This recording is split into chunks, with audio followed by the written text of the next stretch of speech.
Today's Friday, May 22nd, 2020. Coming up on Roland Martin Unfiltered. A woman and her son, black woman and her son, attacked in a Missouri Sam's Club are filing a lawsuit. You're going to see this brutal attack, saying they stole a television when they actually paid for it. We'll talk with their attorney. Attempted murder charges have been dropped against Kenneth Walker, Breonna Taylor's boyfriend. We'll give you those details. Vice President Joe Biden, guess what? Did an interview with Charlamagne today where he made a comment that has pissed off Republicans. They're really caught in their feelings. Paris Dennard, the African-American outreach director for Trump, is going to join us. Yeah, we're going to break this thing down as to who really speaks to the interests of African-Americans. Donald Trump defined churches as essential today and calls on governors to reopen this weekend, saying he will even overrule them if they don't open the churches up. We'll talk to a pastor who says, hell no, they are not opening their churches. And an Alabama mayoral candidate calls for the return of public hangings. Plus, Wild Out Friday, comedian Queen Aisha is here. Oh yeah, it's time to bring the funk on Roland Martin Unfiltered. Let's go.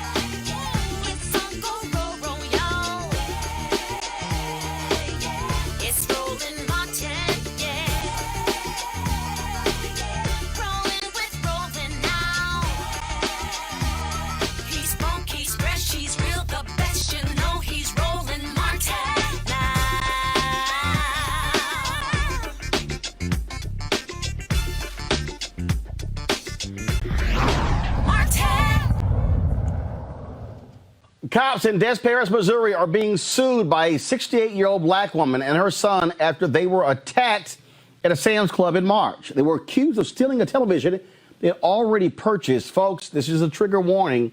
This is a stunning and shocking video. Watch this.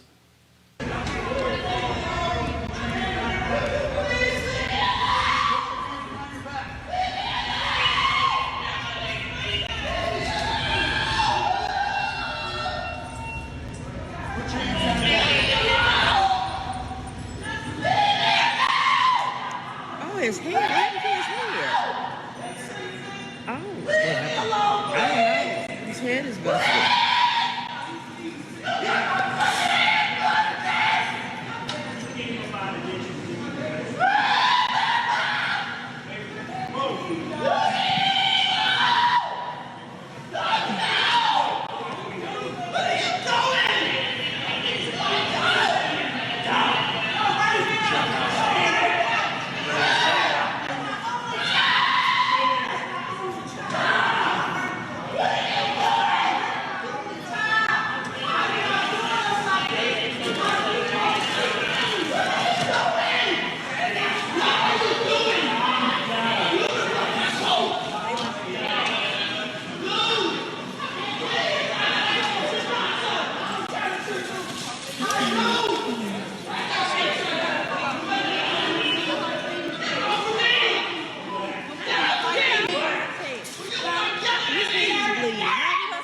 He slammed the man down on the ground, which if he would have just got his tail, if he would have just got up on the ground, because the man told him to get on the ground, if he would have just listened, that would not have happened. Tackling that man's mama like that? Because she took off running.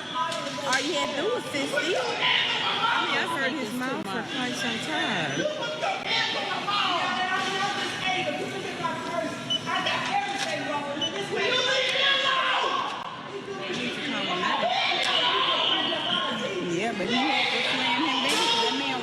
Marvia Gray and her son Derek were the victims of that attack. Joining me now is the attorney Andrew Stroth. Andrew, first and foremost, so I'm just trying to understand, how did this whole thing go down?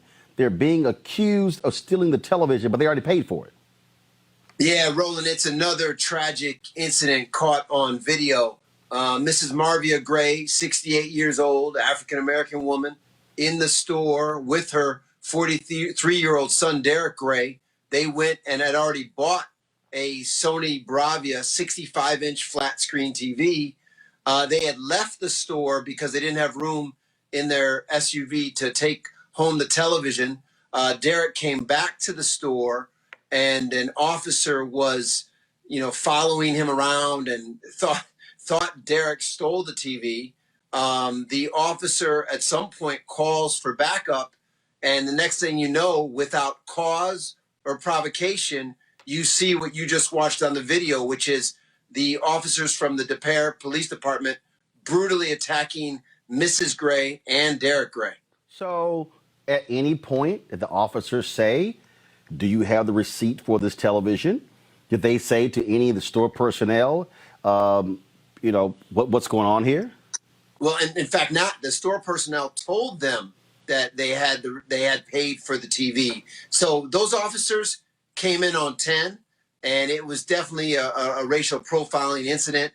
And both Mrs. Gray and Derek sustained major injuries. And what we did on Monday is we filed a lawsuit in court on Monday, a 7-count lawsuit against the city of DePere and the officers who brutally attacked the Grays. We thank God that there was a citizen bystander, 2 citizens, who captured that video, because without the video, people wouldn't believe what happened. And as you know, Roland, you look at Mike Brown in St. Louis, you look at what the tragedy in Brunswick, Georgia, these events are being captured on video for America to see what's really happening in our communities as it relates to the unjustified use of force by the police. So, was the officer on duty at security, and then he called back up? No, well, the officer was in the store. Not sure why he was in the store. According to the store, he wasn't working for them. So we don't really know. We just know that it was a police officer in the store, was following Derek, who bought a $1,400 TV, and then he called for backup. And again, he had the receipt, and his mom. I mean, these are middle-class folks. How can you in 2020 walk into a store, buy a TV, and then get attacked and jumped on by multiple police officers? So again, they bought this TV. They couldn't get it fit in their car, so he comes back. What Yes. that means is that the television was at the front of the store. That's correct. It was being held. So he would then, I'm a Sam's Club member, a Costco member. And so what happens is you're coming into the store where the exit is. And so you're passing your customer service, you have to ask somebody, "Hey, you're holding my television, here's my receipt, I came to pick it up." And so I'm just trying to understand how an officer would just immediately start following him and would not listen to store personnel who said, "No, he's here to pick up a TV he's already bought." Well, that's what happened. Tragically, that's ultimately what happened.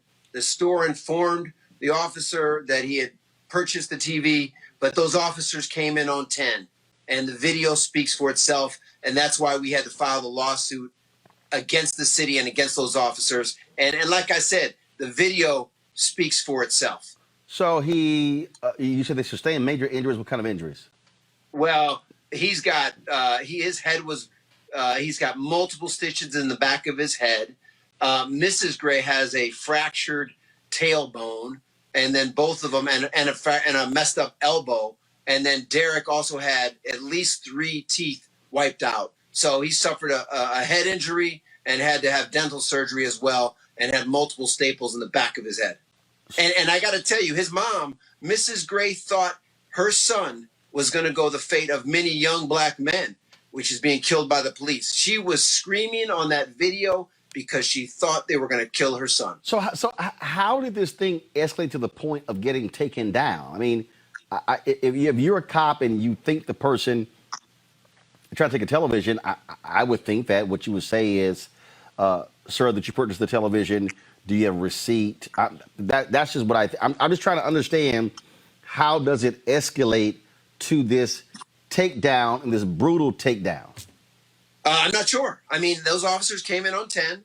They had suspicion of theft, but no evidence of theft. And the store told them the truth, and the officers still attacked them. So, again, I don't know why those guys in Georgia killed Ahmaud Arbery either. I don't know why that officer in St. Louis and Ferguson killed Mike Brown. I don't know why, Tamir Rice, Laquan McDonald, Freddie Gray, Walter Scott. So, I mean, I can't answer that question. I don't know. These stores have significant numbers of cameras. Have you petitioned? Have you seen the store cameras? We have, and the store cameras support the narrative that you see on the video that you have from the bystanders, that there was no cause and provocation, and the officers attacked both Marvia Gray, a 68-year-old woman, doesn't weigh 100 pounds, and hurt her significantly, and she already suffers from osteoporosis and sarcoidosis and some other major illnesses. Derek was in St. Louis to take care of his ailing mom. He lives in Virginia. He went to take care of her. He went to go buy her a TV because she also has glaucoma. And again, they go to the store, come back, and get brutally attacked by the police, and their lives are changed forever.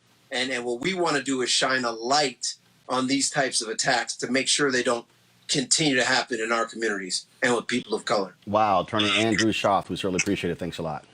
Thank you. Folks, our panel today, Dr. Greg Carr, Chair, Department of Afro-American Studies, Howard University, Amisha Cross, political analyst at Democratic Strategist, Joseph Williams, Senior Editor, U.S. News and World Report. Greg, this is just crazy. I mean, to see this, I mean, there's a protocol. It's real basic. If you're a cop and you're not actually working the store and you haven't been called by Sam's Club saying this man is stealing something, it's very simple. If you have, first of all, we need to establish what was your cause of suspicion? Well, the cause of suspicion, there was no cause of suspicion. The crime was being black. All we have to do is look at the fact of while that video was being taken, the workers at the checkout continued to scan items. You see one of the white checkout guys continuing to scan some plants or something and put them in the basket. It was very clear before we heard Attorney Stroud explain that they had purchased it, that they were at the front of the store, because you could see people continuing with business as usual. The crime was blackness. This is very important to understand. When Mrs. Gray, when Marvia Gray said later, quote, "This is the way Derek is going to go." In other words, this is the way he's going to die. What she is acknowledging is the reality that we seem to not want to finally just confront and name. And that is that there is no such thing as black humanity in this racist settler state when it comes to law enforcement. See, these paddle rollers don't see human beings. That's why we have to seek the rule of law, because the lawsuit is an attempt to confront the field of violence that we live in. The field of violence that we live in says that there is no such thing as a black human being. So at any time, law enforcement can approach a black person as if they are a non-person, because we are not. The only thing I would say initially is the only alternative we have to filing lawsuits is to go beyond the law. And if we go beyond the law, or we go to a larger valence of law, like the Second Amendment, and so then we approach law enforcement from the idea that we're not going to seek redress after our lives have been harmed or taken, but seek redress as you confront us. Now the society comes apart and we're facing something very different. But we've got to stop saying things like, "I don't understand." No, as Neely Fuller said, if you don't understand white supremacy, how it works, then everything else you think you understand will only confuse you. Of course we understand. Amisha, this is the nonsense that we, again, constantly deal with. And I just can't wait to hear what the hell these cops have to say. And again, Sam's Club, they've got enough videos. They've got videos that you'll probably see him coming from outside, coming from the parking lot, coming into the store. You'll probably be able to see this entire deal go down. You won't have the audio, but you'll have the video from beginning to end. Absolutely. Like, I have never seen a case, and I've been in grocery stores and other stores where somebody was suspected of stealing something, and typically either something goes off or there's some video footage that shows that this person did something. In this case, this was extremely crazy. Hearing the mother scream as loud as she did, like, that was chilling for me. She literally felt as though her son was about to die and it was going to happen in front of her very eyes. The way that he was thrown to the ground, the thrashing he took, the head beating he had, obvious blood and everything else was happening. And as Dr. Carr spoke of, business as usual was going on around them. There's so much that went wrong in this case.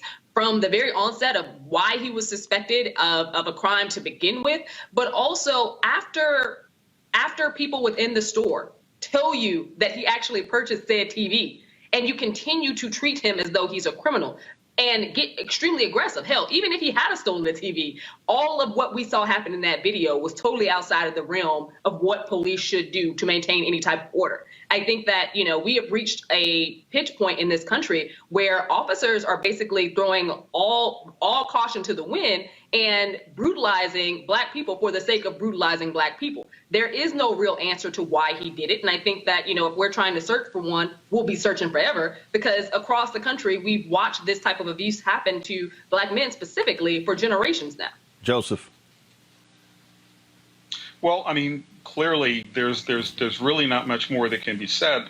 What I'm kind of curious about, and to Greg's point, there were many people that were just walking by. I mean, we saw a couple of shoppers go on about their business. There were people ringing things up. There were only a few people, and they were mostly Black people, who stopped and said, hey, what's going on? Let him go, let her go. And what also kind of frustrates me, because I mean, watching this video, my jaws are getting kind of tight. Nobody from Sam's Club came over and said, hey, chill out, this is not a problem. No one intervened, and it all went down horribly wrong in many ways that we've seen before. What also troubles me about this whole situation is this is the only one we know about, right? We happen to know about it because it got caught on video.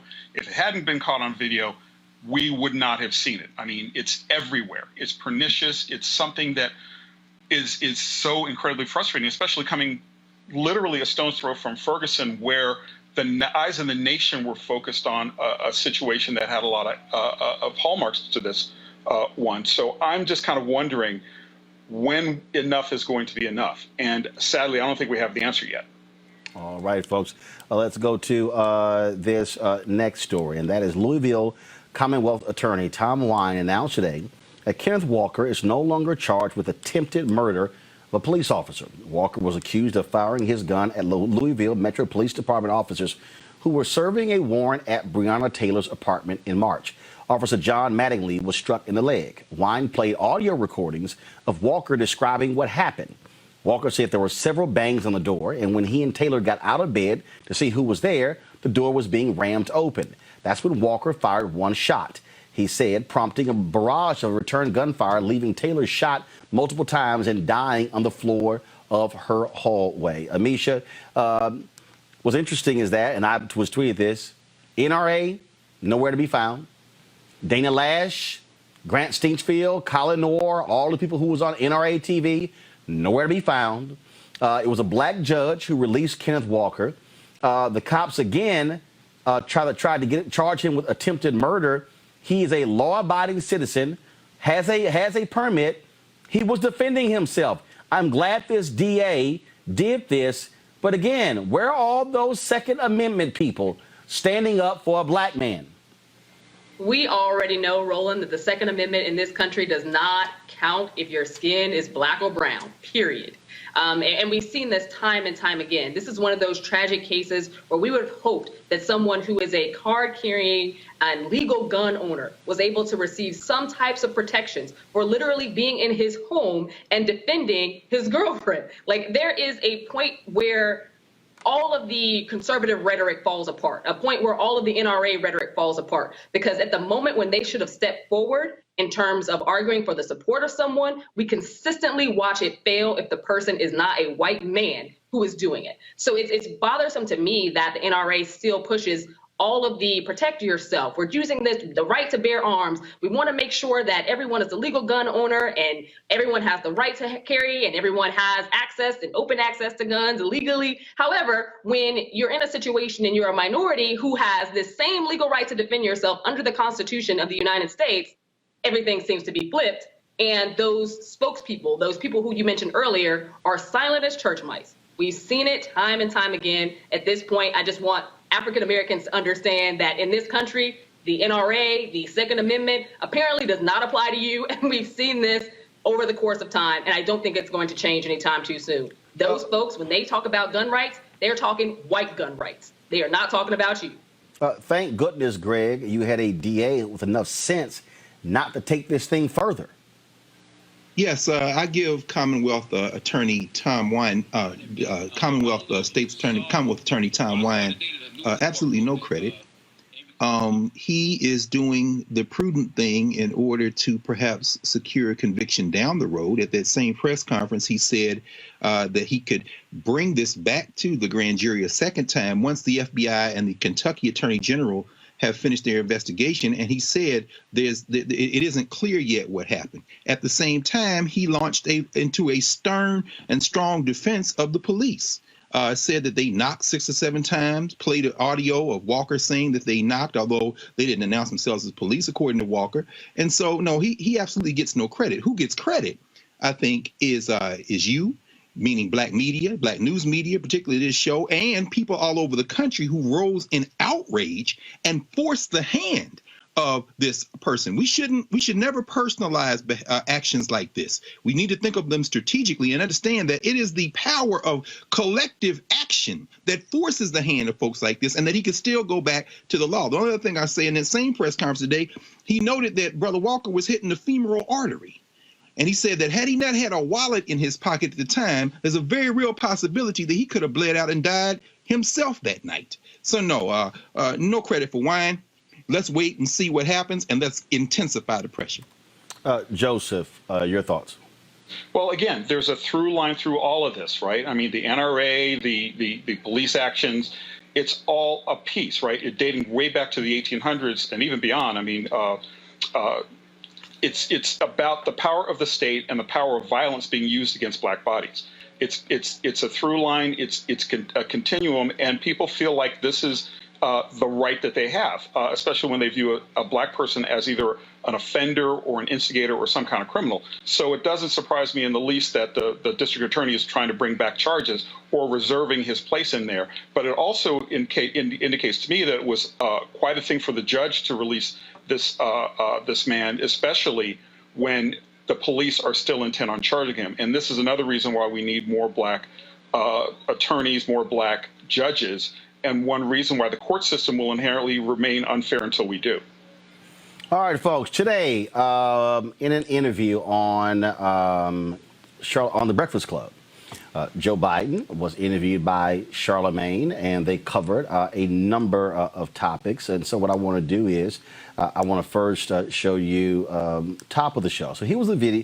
Again, it was about an 18-minute long video, total about 18 minutes, originally scheduled for 10 minutes.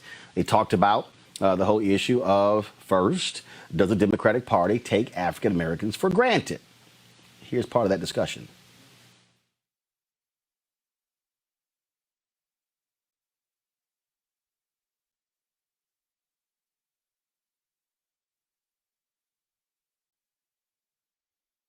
About that, and it's because they want your running mate to be a black woman. Some of the leading black women voices in this country, and they feel since black women are such a loyal voting bloc, and black people saved your political life in the primaries this year, they have things they want from you, and one of them is a black woman running mate. What do you say to them? What I say to them is that I'm not acknowledging anybody who is being considered, but I guarantee you there are multiple black women being considered. Multiple.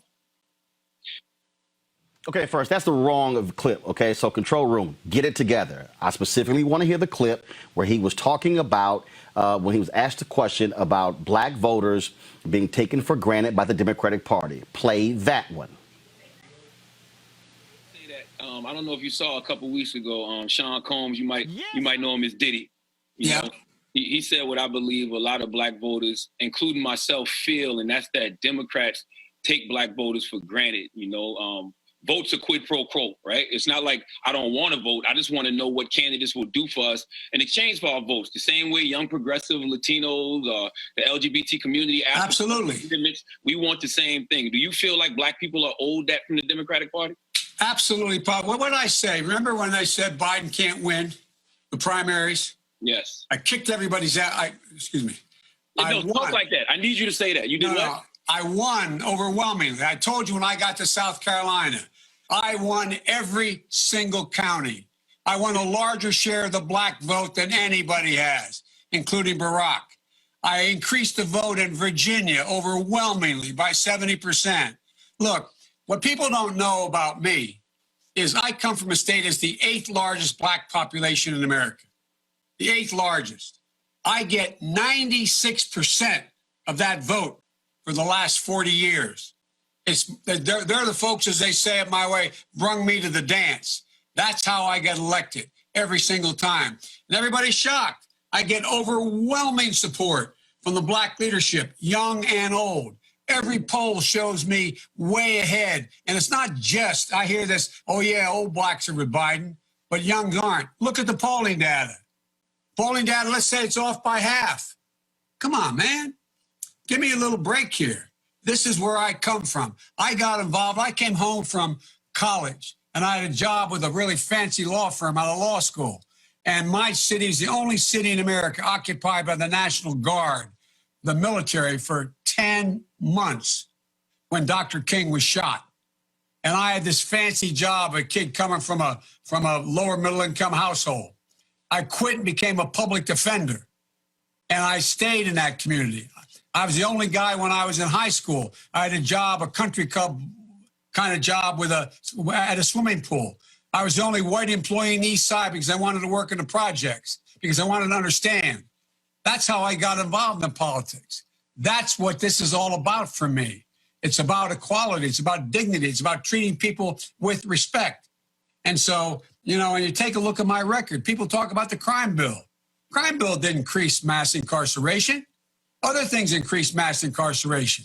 And the reason why, if you go back and look, and I know you talk about it, you go back and take a look. That's why you had the vast majority of the Black caucus at the time supporting the crime bill. Almost every major city black mayor supported the crime bill because blacks were getting killed overwhelmingly as well. And what happened when that crime bill? It had 4 or 5 really important things. It had the Violence Against Women Act. It said drug courts don't send anybody who has a drug problem to jail, send them to rehabilitation, to a drug court. It had in it, had the assault weapons ban, getting rid of assault weapons, getting rid of the number of rounds you could have in a gun. It also had in it a whole range of other things, but had things I didn't like. Clinton wanted to put in a deal where, in fact, 3 strikes and you're out. I opposed that 3 strikes and you're out bill. I oppose the position taken that saying that you're going to have any mandatory sentences. But on balance, the whole bill, what happened was it did, in fact, bring down violent crime in black communities as well. And guess what? The fact is, prison population didn't increase. 94% of every prisoner in jail is in a state prison, not a federal prison, no federal law. And here's the deal. The one thing I opposed in that bill was people wanting to give money to state prisons to build more prisons. I opposed it. But the point was, on balance, everything from the assault women's ban to the Violence Against Women ban to the drug courts, they were important. And now look what we can do. Look, I've been pushing, along with my colleagues in a black caucus in the United States Congress, we should change the entire, and I've been doing this for a while, change the entire prison system from one that is punishment to rehabilitation. There's only a couple things everybody has in common in jail. One is they were the victims of abuse, or their kids were, or their mother was. Number 2, can't read. Number 3, they don't have any job skills. They were in a position where they didn't get a chance. Why does it make sense? Why did I come along and write the first act that said when you get out of prison, you don't just get a notion where you get $25 in a bus ticket. You end up under the bridge. You end up under the bridge and just do the same place. So every single solitary person being released from prison should have access to every single government program. Why does it not make sense to have African Americans who are getting out of prison serve their time, everybody for that matter, be able to have public housing? Why doesn't it make sense that they can have Pell Grants to go to school? Why doesn't it make sense they can have access to health care? What are we, nuts? That's what we keep doing. Now, this is the end of the interview, and this is the part that has Republicans all stirred up, as well as some African Americans. Watch this. Thanks so much. That's really our time. I apologize. You can't do that to black media. I do that to white media and black media because my wife has to go on at 6 o'clock. Okay. Oh, I'm in trouble. Listen, you got to come see us when you come to New York, VP Biden. I will. It's a long way until November. We got more questions. You got more questions, but I tell you, if you have a problem figuring out whether you're for me or Trump, then you ain't black. It don't have nothing to do with Trump. It has to do with the fact I want something for my community. I would love to see. Take a look at my record, man. I extended the voting rights 25 years. I have a record that is second to none. The NAACP has endorsed me every time I've run. Come on. Take a look at the record. All right. Thank you so much. I really appreciate it. Anyway, thanks. I will come back. All right. I look forward to seeing you in person. Okay, absolutely. Okay, pal. Thanks a lot. I appreciate it, Charlamagne. All right, folks, right now is Paris Dennard. He is head of African-American outreach for the Trump campaign. Paris, you sent out a tweet today, an email that said, Charlamagne the God rips Biden for avoiding his radio show, saying he owes black people his political life. I'm just curious, has Donald Trump done the Breakfast Club? I don't know if the president has been invited to the Breakfast Club. Well, has he done any of the nationally syndicated black radio shows? Not to my knowledge. I don't know if he has, but I certainly know that his people in his administration. But has he? Has he? Because this obviously Biden is a candidate. I can tell you right now on this show. Well, first of all, my News One Now show and this one we've tried, and it was actually Trump's idea to do a sit down, but they haven't even done that. And so if the team Trump is talking about Biden, his comments to black media. But Trump hasn't made any effort to talk to black media. Any of these national shows, don't you think you sound pretty hypocritical? Because you haven't answered, Trump hasn't answered any of these questions from black media folks. Well, no, I know, Roland, you've been invited to the White House to talk to the president before the State of the Union several times. And no, I know twice. So, but again, in one of those meetings, Trump said that he would sit down with me and Ben Carson. I've sent multiple emails to Mercedes Schlapp, Kellyanne Conway, Sarah Huckabee Sanders, as well as Hogan Gidley. Hasn't happened. That's been 3 years. Well, it looks like he's tying the record with President Obama. But I think at the end of the day... No, that's actually not true. First of all, President Obama was sworn in January 2009. I interviewed President Barack Obama in January 2010. So, no, you're wrong. I think he's tying the record with President Obama in terms of engagement with black media. But I think Hold on. No, based upon what? But I think... Based upon what? Based upon a whole host of people complaining for multiple years about the lack of access that was given to the black press and the black media. No. I can tell you that's an absolute lie. Because first of all, again, 1 year in, I sat down with President Barack Obama. I know for a fact that I also helped set the interview with President Barack Obama on the Tom Joyner Morning Show. Donald Trump hasn't done any of these black media outlets. So what I'm saying is, y'all really shouldn't try to even talk about that because you have no record. Well, actually, we do. I'm glad you brought up a record because we do have a record to run on, and that's what we're proud to do. What record? That's what we're going to do. What's the record? The record is very clear. The record of unprecedented HBCU support, the record on criminal justice reform, the record on his executive order on kidney disease and kidney health, the record on supporting school choice, which I know is something that you support, as well as HBCU support. Let me ask you this question. Earlier. Let me ask you a question. You talked about record. Did the Trump administration also endorse stopping consent decrees of police departments from the Department of Justice? Yes or no? I'm not here to speak on behalf of the Trump administration. No, hold on, but you are. You just said the Trump administration has a record. And you're talking about that whole issue in terms of what they've done for African Americans. One of the first actions of Jeff Sessions as Attorney General was to go against the consent decree in Baltimore. In fact, a federal judge overruled him. He went against the consent decree in Chicago. Then he gave a speech before the very law enforcement groups saying they were pulling back on consent decrees because they were hurting the morale of police officers. Attorney General William Barr endorsed that. Donald Trump endorsed that. Second, you talked about the whole issue of First Step Act. Also, the Trump Department of Justice to reverse the rules of Eric Holder, saying go for the maximum sentences that you can, when Eric Holder was trying to slow down mass incarceration by saying you don't have to go for the maximum sentences. The Trump administration brought back private prisons on the federal level. Do those things count in your criminal justice plan? Roland, you can try to give cover to Joe Biden. No. Hold on. I haven't mentioned Joe Biden. No, I haven't mentioned Joe Biden. I'm specifically talking about the Trump plan for black people. Did any of those things I just tell you happen? Yes or no? Did any of the things that I just described happen? Let me ask you yes or no. Yes, but hold on. But you offered that. The fact of the matter is that it's yes. The fact of the matter is hold on. Paris, I answered your question. The things that I mentioned, did they happen? Yes or no? The things that I mentioned, did they happen? Yes or no? I answered yours. Can you answer mine? I am sure, because you are an astute journalist, that those things did happen. Yes, they did. Okay. But those things do not take away the fact that Joe Biden says bigoted things, like he said today, that was insulting, things that should have never been said, that Ambassador Patrick Gaspard said that he wouldn't have said, even in jest.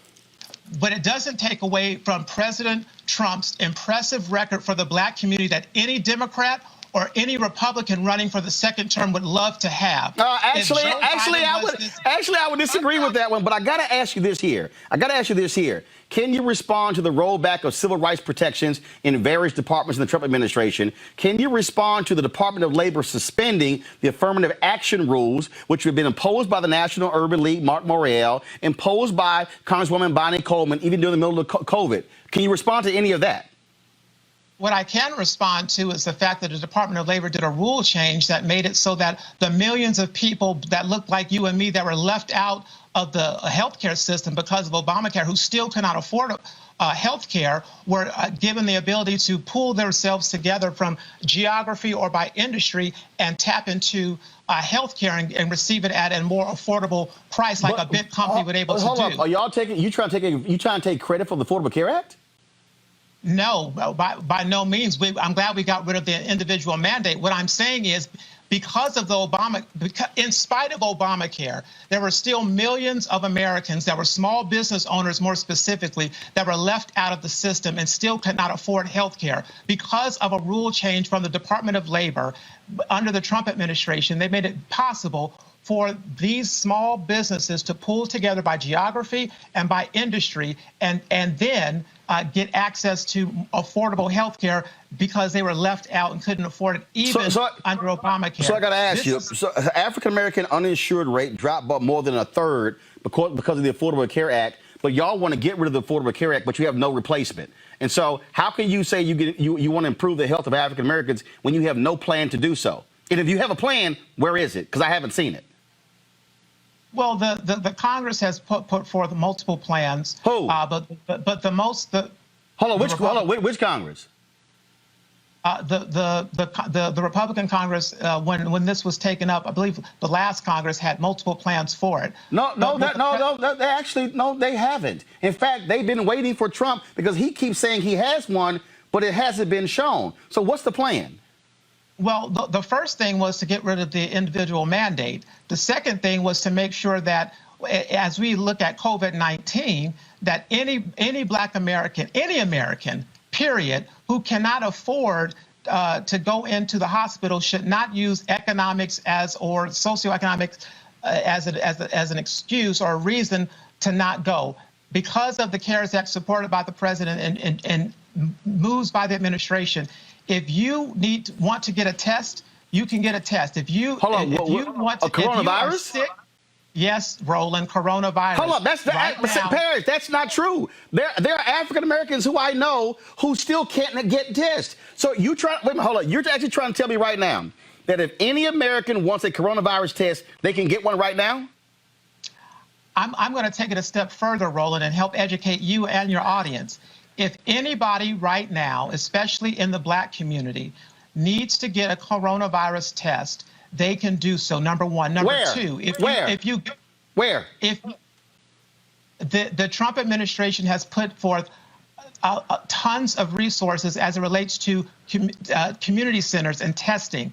if you saw that over 100,000 through FEMA testings were sent to Detroit specifically. Hold on, I was told we were supposed to have drive-by testing, and there's a big old news conference in the Rose Garden with Walgreens and CVS and Walmart. None of that has actually happened. Well, Roland, what has happened is if anybody that needs to be tested or anybody who is hospitalized for COVID-19, any COVID-19 related health issues, you do not have to worry about paying for it if you cannot afford it. So you're saying, hold on. No, I'm going to go back to what you said. So you're saying that if anybody out there who wants a COVID-19 test anywhere in the country, they can get it right now? Yes. And wow, that's breaking news. That is not breaking news. Actually, it is. It's not. Well, I'm glad to break it to you. And I'll also break it to you and your audience that if you can't afford it, you can still go and get care for COVID-19. So let's not use economics as a reason why we don't go and get the care that we need because of the disproportionate impact of COVID-19. You spoke about. Go ahead. But at the end of the day, what I was brought on to talk about and to address is the bigoted comments of Joe Biden today that were insulting and disgusting. And to any free-thinking, independent-minding Black American out there, Joe Biden, a 77-year-old white man in quarantine in his basement, is telling us how we have to vote and what we need to vote. And if we dare vote outside of how he wants us to vote, he's taken away our black card.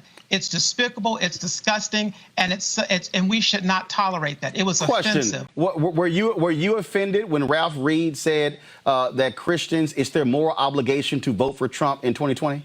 All Christians. I don't find that to be an offensive comment. It's not. So if you're a Christian and then you don't support Trump, he said, Ralph Reed literally said, it's the moral obligation of all Christians to render to God and render to Trump. Well, I don't know if you said render to God and render to Trump. Actually, he did. It's actually in his book.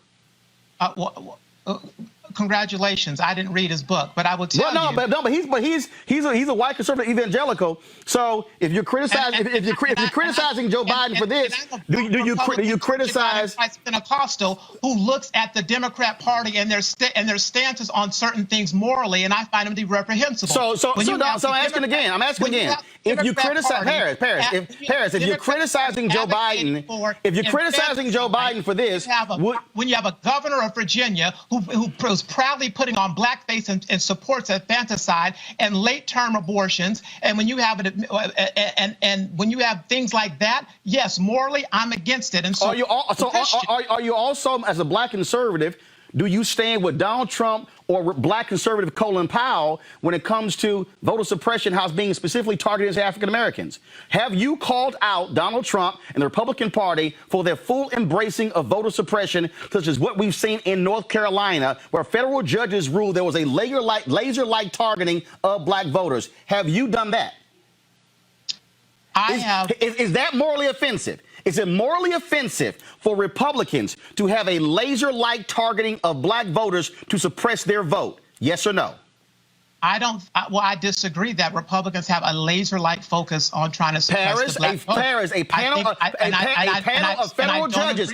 Paris, that was in an actual ruling. Republicans in North Carolina literally asked, when are African Americans voting in early voting? They were shown that 70% voted during the first week of early voting, and they changed the rules to keep black folks from voting during that period.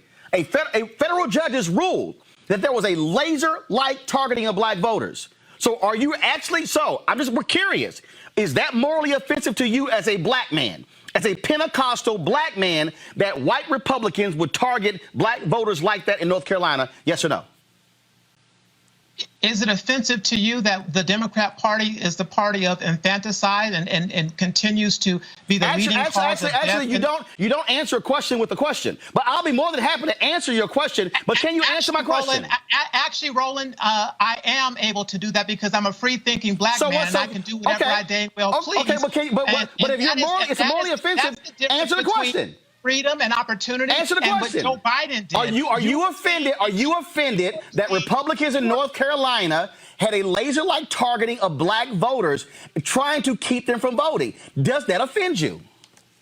I'm offended by the efforts right now of Democrats that are trying to make mail-in voting the thing of what we're doing, knowing that it is not only dangerous, I'm asking you knowing that it is not only specifically. dangerous for Black Americans, not only that there are several accounts of many Blacks on the left-hand side, on the left side of the political aisle, who raised the problems with mail-in voting. That's why the RNC has put out protectthevote.com. First of all, hold on. If I recall, for us to not have a all mail-in ballot system. I'm sorry. Hold on. Nice try trying to flip it, but the greatest example of voter fraud with the hoarding of ballots took place by Republicans in North Carolina, where the Republican Party had to admit there need to be a whole new election. That actually happened. What I still don't understand is this here. What I still don't understand is why is it?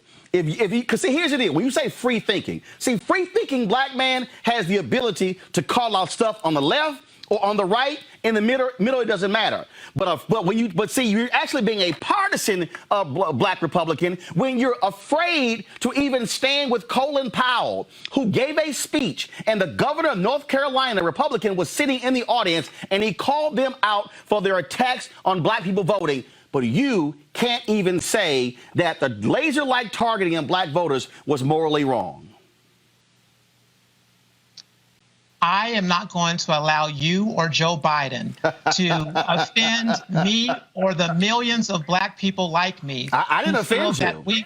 That we can think for ourselves. Yes, I'm a partisan, but I'm also a free thinker, and it's offensive for many people out there, young Black Americans especially, who want to look and examine the records of both sides, look at the parties, and have a fair and open mind to determine who they want to vote for, and to do so by looking at their interests.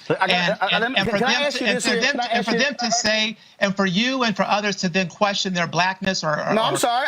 First of all, hold on, stop. See, Paris, hold up. See, Paris, right here, Paris. See, this is the mistake that you know. Because the reality, Paris, you would have never signed your CNN contract if I didn't put you on the air.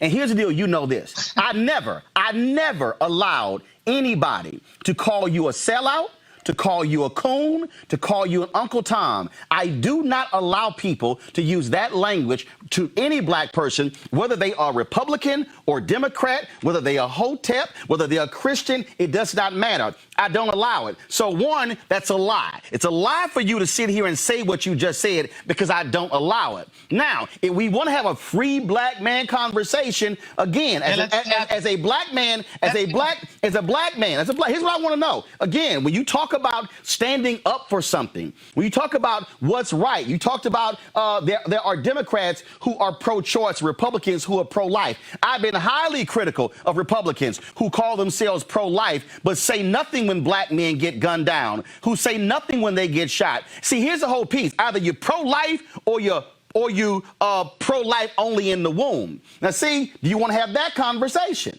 I'm more than willing to have it with you, because here's what I do know. The man you're supporting has stood before and has criticized progressive district attorneys, Black DAs who are trying to end mass incarceration. He has said we're going to pull back on consent decrees. And so, it's laughable, Roland, that you are going to sit here to your audience and ignore Joe Biden's no. See, hold up. I can't ignore incarceration and try to flip it and put it on Donald Trump. See, here's where you're wrong. Here's where you're wrong. For criminal justice reform that is actually impacting thousands of Black men. Here's where you're wrong. Reuniting with their families, our communities, and our citizens. See, Paris, do yourself a favor. Paris, do yourself a favor and go to YouTube. Go to YouTube, Paris. Paris, do yourself a favor. Paris, do yourself a favor. Paris, do yourself a favor. Let me inform your audience of something. On what? What's that? In my CNN contract, and your producers knew that, I made it very clear that I wanted a carve out for TV1 and your show. I know, I got that. No. And so it was not because of you, because I was doing media long before your show. Paris, but it was out of respect. It was out of respect to you and your platform that I asked for a carve out, which didn't happen. Paris, But here's the because deal, Paris. your Paris. ego, Here's the and deal, because Paris. of your ego, and getting fired from CNN and being jealous. Actually, I didn't get fired progress, from CNN. You refused to put me back on the show That's not after I true. got the contract, knowing full well No, I that's had not true. had a carve out for your show. No, Paris, So that's not what your true. problem is, Paris is not that true. you don't want to have the truth. Paris Your is not problem true. you don't want to stand up against the Democrats. Your Paris, problem is I've stood you up want against to flip the Democrats. script and not talk about Joe Biden tonight. No, Paris, That's why Paris, here's where you're wrong. Paris, here's why you're wrong. See, Paris, let me break this down for you. You can go to YouTube and see the number of conversations we've had about Joe Biden and his criminal justice plan. We've actually done that. Hold up. Let me also help you out. Let me help you out, Paris. I have a 2-hour show. And guess what? I'm not going to be for you for 2 hours. Paris, you're not going to be here 2 hours because I'm not going to waste that time. I have Latasha Brown from Black Voters Matter. Let's go. I have a Pull it panel. down and cut the show. I have a panel of 3 people. Cut it if you're afraid. I have a panel of 3 people who we're going to be discussing all of that. So trust me, you don't program the show. But I will say this here. If you are going to dare to criticize Joe Biden for not doing black media, your boss has done. I'm sorry, it's in your email. In the email you sent out. Your boss hasn't done black media. Your boss hasn't. Your boss hasn't consented. Your boss has. The Trump campaign. When we launched Black Voices for Trump, we made a significant effort and with money, quite frankly, to have paid. No, that's not what I asked. Has Donald Trump? No. Answer the question. Did Donald Trump sit down with Tom Joyner before he retired? Has Donald Trump talked to Steve Harvey, D.O. Hughley, Erica Campbell, Ricky Smiley, Joe Madison? Has Donald Trump talked to any of them? I'm glad. Yes, the answer is yes. And when he did meet with Steve Harvey, No. That's not what I just told you. Viciously, has Donald Trump done an interview with Steve Harvey on his radio show? Yes or no? No, but he hasn't met with Steve Harvey. That's not what I asked. I asked you, has Donald Trump done interviews on the air with Steve Harvey, Tom Joyner before he retired, Ricky Smiley, D.O. Hughley, Joe Madison, Erica Campbell, Dee Dee, all the nationally black syndicated radio shows? Has he done any of them? No, but he has met with black journalists. Okay, gotcha. On a local level. Oh, so so he won't talk to any of these nationally syndicated radio shows, which actually are the largest reaching black audiences. He hasn't done any of those, right? He hasn't done it yet. Okay. Oh, but he will? He hasn't done it yet. Will he? Well, he's not afraid. No. But will he? I can't speak for the campaign, but so how about this here? Why is it that in 3 years Donald Trump hasn't bothered to even speak to the National Urban League or the NAACP? He's been invited. You see, that's the problem. No, I just asked the question. I'm asking you the question. Why hasn't Donald Trump? President? Stop talking and let somebody respond. Why hasn't he done it? The answer is just because he doesn't go to a convention doesn't mean that he's not speaking with and working with the Urban League. I would like to inform that's not what you I and asked. the audience. First of all, Roland, that's the old tired way of thinking. No, it's actually it's not. A 15-minute speech. George W. Bush spoke to the Urban League 5 times in 8 years. I was responsible for him going to the NAACP with Bruce Gordon. So when it comes down to giving a 5 to 10-minute speech or actually having real policy and working together, that's what this administration has been doing from day one. Reaching out, working with the National Action Network, the National Urban League, the NAACP, working with the National Bankers Association, which is all of our black-owned banks. This is what this administration is doing behind the scenes, because they won't give credit for it, but it's fine. But they are working long before COVID-19, but during COVID-19 and before, through the Opportunity Revitalization Council and other leaders within the administration and the cabinet. That is how you get things done for the community. So, Roland, if you want somebody to give a 10-minute speech, congratulations. No, actually, it's not 10-minute speech. It's 10-minute speech. But again, I continue to give cover to Joe Biden and his bigoted comments. I want to know. I will just end by saying what Bob Johnson said, and he said he should spend the rest of his campaign apologizing to every black person he meets because he represents the arrogant, out-of-touch attitude of paternalistic white candidates who have the audacity to tell black people, the descendants of slaves, that they are not black unless they vote for him. And I'll tell you, I'll tell you what also was arrogant is when you have somebody who sits here and wants to tout, first of all, who calls the first black president incompetent, somebody who stands here and talks about criminal justice reform, but does not, but I'm not done, but does not want to own up to the fact that he has chosen not to stand up for black folks and brown folks in these cities when it comes to these police departments, who has given law enforcement cover. That's what he has done. A Department of Justice that has done nothing when it comes to voter suppression, that stands on the side of those who want to keep folks from voting. When the Obama Department of Justice stood with the black and brown people in Texas when it came to their voter ID, Trump wins and they completely go to the other side and stand with the folks who want, even though 5 federal judges said that voter ID in Texas was discriminatory. So if we see, here's the deal. We can talk record, but we're going to talk about the whole record, not a little bit, because also on this show, we talk about the whole record of Joe Biden as well. Because, see, nobody gets a pass, including your guy. Paris, no, he's our president. No, actually, no, let me be real clear with you. Actually, here's the deal, though. I said this here. I said this in February 2017. I said it in February. Oh, please. Please. I said it in February 2017. That's the truth. Here's the deal. I will never call somebody president who can't even respect the office of president. So, he's Donald Trump. Paris Dennard, thanks a bunch. Now we're about to talk about it with my panel. We appreciate it. All right, folks. Thanks a lot, Paris. Let's go right to, is Latasha ready? Let me know Latasha Brown is ready. All right, Latasha Brown, co-founder of Black Voters Matter. Latasha, what do you make of, again, all of this? Folks who are saying Joe Biden was being paternalistic and condescending. Now you got Republicans who are, Donald Trump Jr., I'm going to pull up, tweeted this out. Now they're trying to sell T-shirts because they think the way to get to black people, the black vote, is to sell some shirts. And so this is the shirt that they're selling now. Hashtag you ain't black, Joe Biden. And again, here's the deal. Paris really didn't want to answer all that stuff, that anti-black stuff Donald Trump has been doing. So what did you just make of all the little drama today?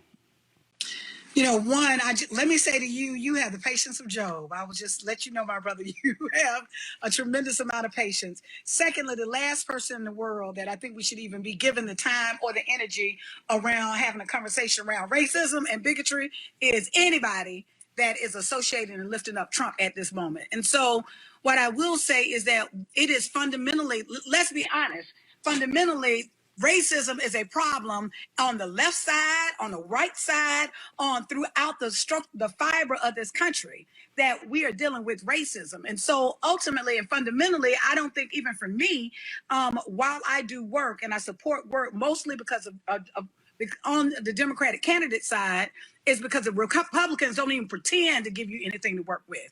I think the comments that, let's just get down to it. The comments that Biden made today were not only cavalier and insensitive, but it actually talks about, underneath that, it really points to a greater issue. And there's a greater issue around how the Democratic Party, historically, the Democratic Party has taken black folks for granted. That on some level, that there's always this element around taking black people in the black vote for granted, because there's this idea that we don't have anywhere to go. And so I think that that's one piece. What was some truth in what he said that I think we would think about is what he spoke to around Trump, that black folks are acutely aware of the racist nature of Trump, that how he aligns himself with white supremacists, and that many of us think that he's a white supremacist himself, and that because of that, that we are acutely aware of the danger in a way that white people across the board, including white Democrats, fail to ignore, fail to acknowledge, fail to address. And so fundamentally, to the extent that I think of what he raised, I think there's some truth into that. What the question is for me right now is not just spending time around just his comment. I think the The comment has, I hope it has some folks, their ears perked out and their eyes, that we're saying, okay, how are we going to go forward? What is really important is not just what he says, right? Because there's a whole bunch of people that have told us what they're going to do and how they believe, and they love Black folks. They say all the right things. And, I think ultimately what right now, and I'll go back to even the op-ed that we worked on, right now is going to go, what are we going to see come out of the Biden campaign now? That's really going to, one, acknowledge, right, the contribution of Black folks by, one, making sure that the Black agenda, that there is within his agenda, that there is a Black agenda that meets our needs. Two, that he adequately really addressed what we were talking about in terms of the priorities our communities are going to. And three, if nothing else, if today didn't show me anything else, it is the quintessential example. You can get a better example of why I fundamentally believe that he needs not, we're asking him something because we're asking him to do something for us necessarily. He needs a Black woman. That in his campaign, he has a major weakness as it comes to structural racism, how to address that, even in terms of how he sees Black voters. I think that is really important, that if we want, even if we're talking about the swing vote, if we're talking about even the Midwest, in which Amy Klobuchar was supposed to be leading the candidate for VP to lead on the to be able to pull the Midwestern working class voters. I mean, at the end of the day, in there, why Black folks in South Carolina elected him, I mean, part of them voted for him because they thought that which he says that he is a candidate that can consolidate the white Democrats, and also that he was a candidate for white working class. So fundamentally, what is in that ticket, what he needs on that ticket is he needs a Black woman on that ticket to both energize the base, to actually add some depth in his campaign around structural racism, also to make sure that there is, at the perspective of Black voters, those who, in many times, let's be honest, Black voters raised him from the dead. We did a Lazarus move.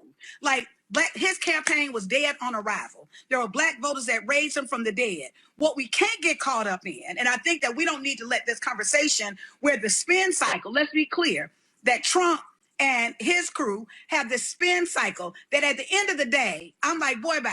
At the end of the day, to really be able to use this, to try to use as an example of the saying, oh yeah, look how racist he is. On some level, Black folk know that racism is, particularly in this country, that we've seen it on the most liberal side, right? That we know that, and we're more sophisticated. We should be more sophisticated to really be able to recognize that and really recognize the spin. So I think that instead of even just focusing on the comment, which the comment was absolutely, he shouldn't have said the comment, and it was offensive, but it speaks to something greater that didn't start with Biden, right? That actually is entrenched within this Democratic Party, that in some way Black voters are not taken in our agenda, and how we're prioritized is not taken for granted.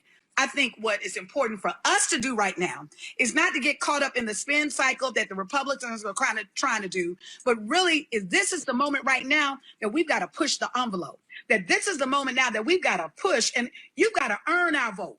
You can't take for granted. At the end of the day, we're not voting just so we can participate. The reason why we're voting is because we want our participation to literally transform into some power for our community, some harm reduction in our community. We're in the, I know that there was a comment by the campaign made that that was a comment made in jest. That's, in many ways, that's even more offensive. Like what is it about Black voters that we can feel the confidence around making a comment in jest? No, he made a comment. He was out of order. It was wrong. He should back it up. But the way that he moves forward and being able, I don't think that all is lost. I think the way that he moves forward is that what we need to see his campaign more aggressively show us that they are serious about Black voters, that they are serious about earning Black voters, that we see the demands of what people are asking for be addressed, and addressed in a way that doesn't minimize what we're saying, but really addressed in a way that he understands the seriousness, because there is no path to the White House without Black voters. Well, see, here's what fundamentally bothers me. And again, I sort of look at this thing as a meal. Now, if you give me the appetizer and then say, how was the meal? And I'm like, well, where in the hell was the entree and where was the dessert?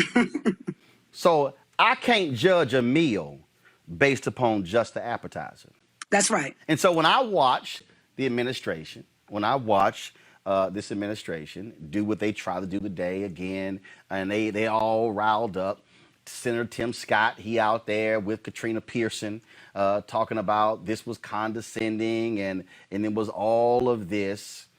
While you running your mouth, I do have to say, but where are you? Because see, it's a little hard. Again, I'm going to go back to my cooking analogy. It's a little hard for somebody to trash somebody else's cooking if they can't cook. And what bothers me is when I'm sitting here, which is why I wanted Paris to answer those questions. See, you have credibility with me if, one, you can own up to your shit. That's first. If you can say, you know what, you're right, we should have done that.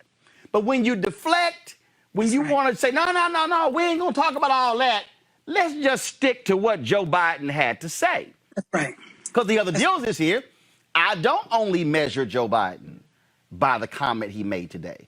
I don't only measure Joe Biden by the 1994 crime bill. I look at somebody's totality.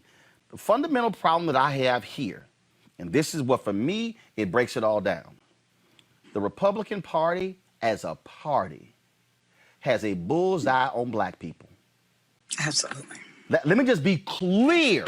The Republican Party as a party, top to bottom, North Carolina, South Carolina, Tennessee, well, they passed a bill essentially making it criminal for you to register people to vote, and they were targeting, let's be honest, groups like Black Voters Matter.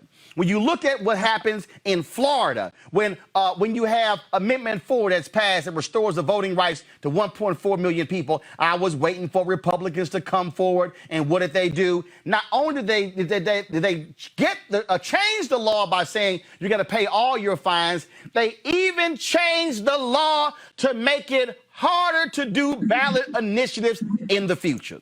And now we can then go to Louisiana, and we can go to Mississippi, and we can go to Texas, and then we can go to the Midwest. We can go on and on and on. And so my problem is, if y'all as a party want to have a discussion about Joe Biden's comment, let's talk.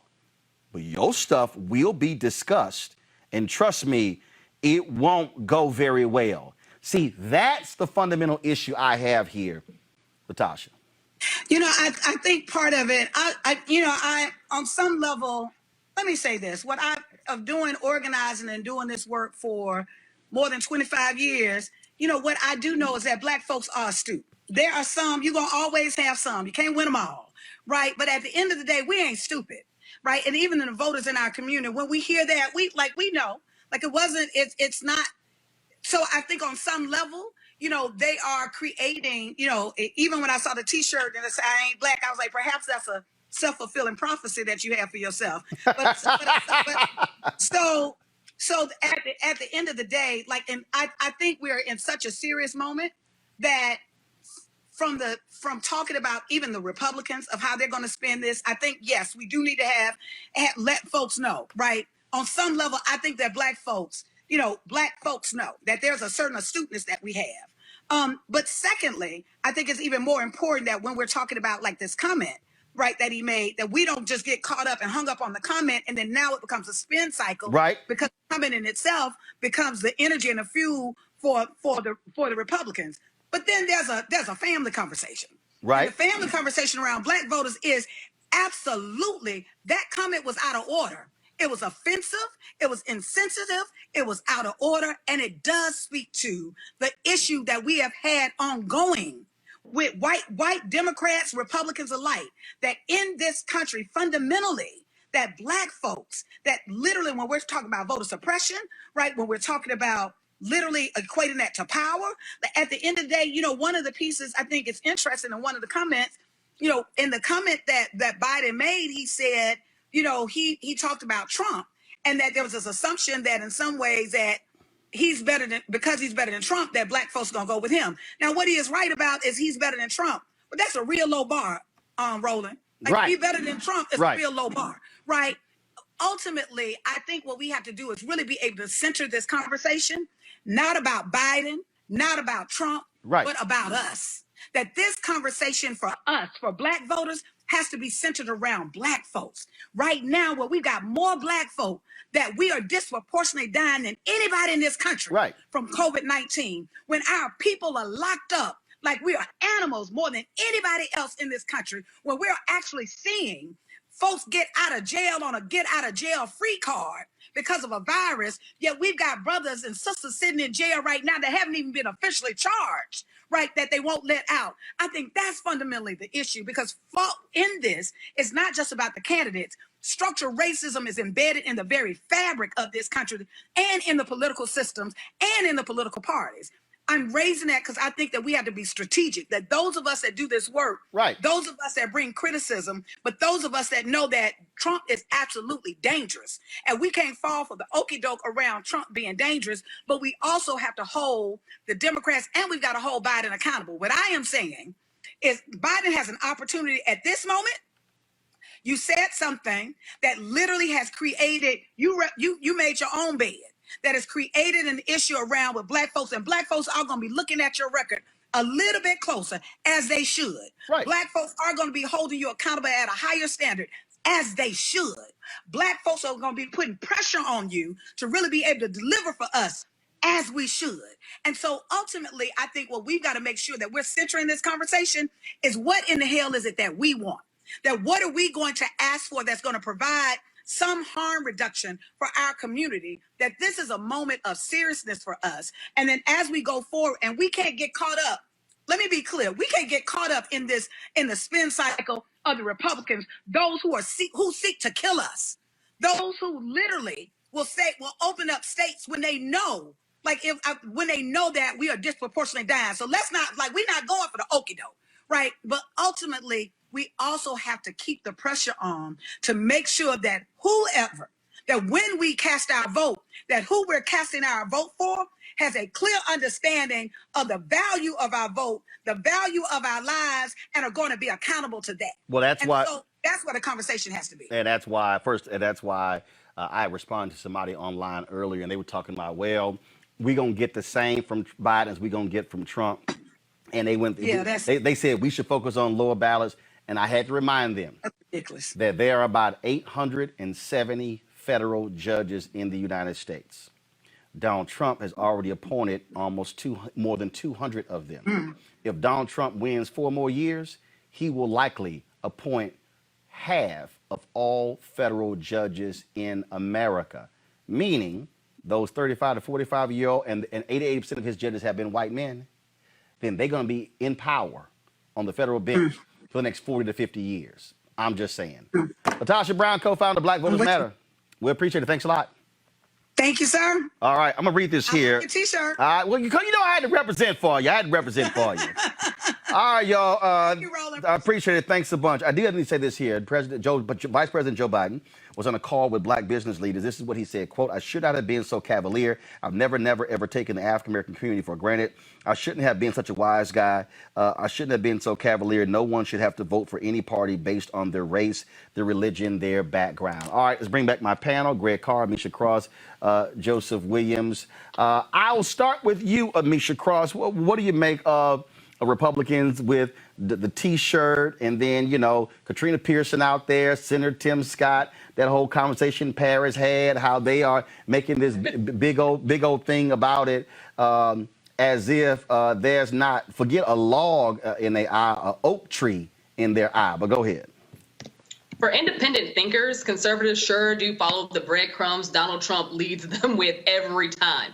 The interesting thing that I take away from this is that all of a sudden, after Joe Biden says something that was unsavory, though not racist, the actual racist have actually jumped on Twitter. The people who support racism, the people who, like you said before, are the folks who don't step out and say anything when you have issues of police brutality, are now jumping on this, as if it's the thing that is going to let freedom ring for black people. It's interesting to me that when we talk about maternal mortality and we have a president in the White House who could do something when it comes to blacks and healthcare, he decides not to. When we talk about all of the inequities in education, we have a president in the White House who could do something about that. He chooses not to.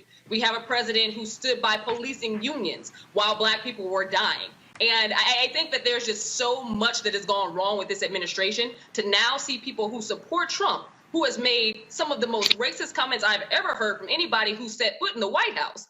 We're talking about a president who has gone out of his way to demonize people, calling Black areas shithole, making fun of disabled people, calling Latinos rapists and murderers.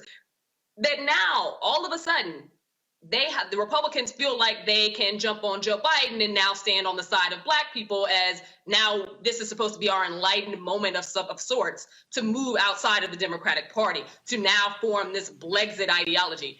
I don't buy it. I don't buy it. Like, we have to call it for what it is. I do think that Joe Biden, even though I know it was a joke, it looked like a joke at the time, it wasn't funny. However, I don't think that it's something that's going to move the needle in another direction for the Black voters. The thing for me, in fact, I saw a tweet from the Blaze, Greg Carr, was this is a moment. This is and it was a brother who wrote it, and we tried to get him on. I guess he didn't want to respond. This is a moment. This is a moment that the Republican Party can seize on to get Black votes. Well, brother, I think, first of all, kudos to your patience. It's good to see Brother Paris. I thought once they bodied him with that Arizona State allegation that we may not see him for a while. But 2.5 months ago, when the Republican National Committee hired him as the organization's new senior communications advisor for Black media affairs, they knew what they were doing. In many ways, Paris has set the paradigm, as we heard Sister Brown say, for distraction. He's very clear. He's not going to answer any questions. And I thought the most accurate, authentic, and truthful thing he said in that long back and forth, and again, kudos to your patience, brother, is that he has the freedom and opportunity. He's absolutely right. That doesn't mean the truth. That means I can do what I want, and I can say what I want. And what is that opportunity? That opportunity is to make a living. I'm sitting here looking at Cargie Woodson's Miseducation of the Negro, and Woodson writes in Miseducation, he says, the real servant of the people will give more attention to those to be served than to the use that somebody may want to make of them. So understand that Paris Dennard is looking to make a living. And he has come to the Republicans, like others, and said, I can deliver the Black vote. Now, fortunately, Brother Dennard, as many Black people listen to Paris Dennard as probably listen to Sean Combs, as probably listen to our brother Leonard McKelvey, who calls himself Charlamagne the God. In other words, they don't represent Black people. What they represent is media and branding. So, Joe Biden, and I wasn't really offended by Joe Biden's remarks because I know how to translate somebody trying to talk to Black communities with colloquialisms. And what Joe Biden said was actually probably accurate. If you look at just take away everything else and just introduce the one example you just gave. A quarter of the federal bench has been appointed by white nationalists representing other white nationalists. If they're reelected, there's going to be another quarter appointed. And all these people talking about there's not really much of a difference between the Democrats and Republicans are going to be faced with a real tragedy coming up. But that having been said, I'll finish with this. It's very interesting when we hear those who are angling for a job, to promote themselves, not make a distinction in a two-party system between the Democrats who are beholden to power. Joe Biden is beholden to corporate interests. We know that when he went after Bernie Sanders.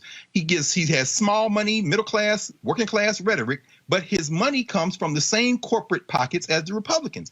The difference between the Republicans and the Democrats, of course, is that the Democratic Party is more susceptible to organized power from outside of it and gives us a better opportunity to attack for redistribution of resources and in the short term prevent the third branch of the government, the judiciary, from coming down on us in a way that's going to force the destruction of the United States of America. The Republicans have dropped all pretenses. So whether it's a Tim Scott or Paris Dennard or any of the other on the payroll Negroes who are looking to parlay some sense of representing Black people into their own individual worth, we're not talking about leadership on that side. We're talking about individuals who are attempting to benefit individually, and they are free to seize that opportunity to do that for themselves.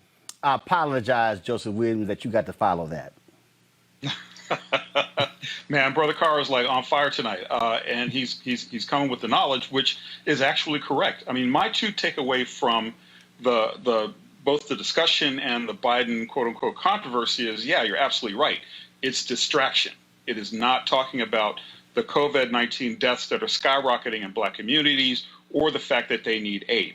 On Biden's side, Charlamagne the God had a point. I mean, voters get something when they vote for a candidate, or they're supposed to. I just finished reading a history of the 1938 election in which FDR was campaigning for the black vote, and black activists and black intelligentsia went all in for him. And then when it came time for FDR to pay up, they had to make him, because he was not going to do it out of his own altruistic heart. And in fact, he had a cabinet that was stocked with Southerners. So the only reason why African Americans got some progress in the New Deal is because of pressure campaigns. Now, that's got to come to bear on Joe Biden, and it is right for him to be pressured about what he's going to do for the black vote, which, quite frankly, did save him. But on the other hand, there is clearly no choice between Joe Biden and Donald Trump, especially when it comes to African American communities. Donald Trump has a very long record. I mean, we're not even talking about things that happened this year. We're talking about things that happened in the Central Park Five, in being a landlord who did not rent to African Americans, to the fact that he has very strong statements on the record about being negative on race that were far worse than anything Joe Biden even uttered, probably in his lifetime. So, yes, politics is messy. Yes, this is a full controversy. Yes, it will go away. Yes, the black vote probably will stick with Joe Biden because there really isn't an alternative here. The thing here is this here. I think, Greg, what you pointed out was on the point with those of us who understand, as you said, how to translate. Because here's what I find to be interesting. Quinnipiac, a few days ago, came out with a poll. Said 81% of African Americans support Joe Biden, 3% support Donald Trump. Guess what black people said? Who the hell are the 3%? You named three of them. Who are the 3%?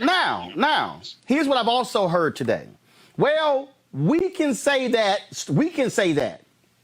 but he can't. So I've sort of heard all of that. Again, for me, I don't get caught up in small stuff. I don't get caught up. First of all, I ain't getting emotional. Let me be real clear, y'all, every English teacher, I ain't getting emotional over Joe Biden's comment today. Because of this here. I will put Joe Biden's comments today up against any attack Donald Trump has had against a black woman named Frederica Wilson, Maxine Waters, Yamiche Alcindor, Come on, baby. Abby Phillips, April Ryan, and the list can go on and on and on. See, that's why I ain't. See, Paris like, no, I was booked to come talk about this here. No. If you think you're going to come here and only have a conversation about this, to me, it's sort of like when somebody go to marriage counseling and they go, hold up, why are you talking to me? I came to discuss him. No, we got to deal with you. And see, Paris, you can't walk up in here and think you only are going to talk about Joe Biden's comments and you not atone for what Donald Trump has done. And see, that to me is the fundamental issue, Greg, that I challenge them on, because you notice how for all of his free black man, Paris Dennard did not have the guts to stand up for black people against the vicious voter suppression tactics of Republicans in North Carolina. So what that tells me, Paris, is your ass ain't really free. Well, it depends, Danny, wrong, because again, you're going to deconstruct this. You already have. But let's look at some very specific ways you engaged Paris. Number one, you said, I don't allow any black person to be called out of their name. Nope. That's very important, because your definition of blackness isn't a political definition in that moment. It's basically saying you're a member of this group. You could have had your tailbone busted out there at the store. So that definition of blackness is very broad.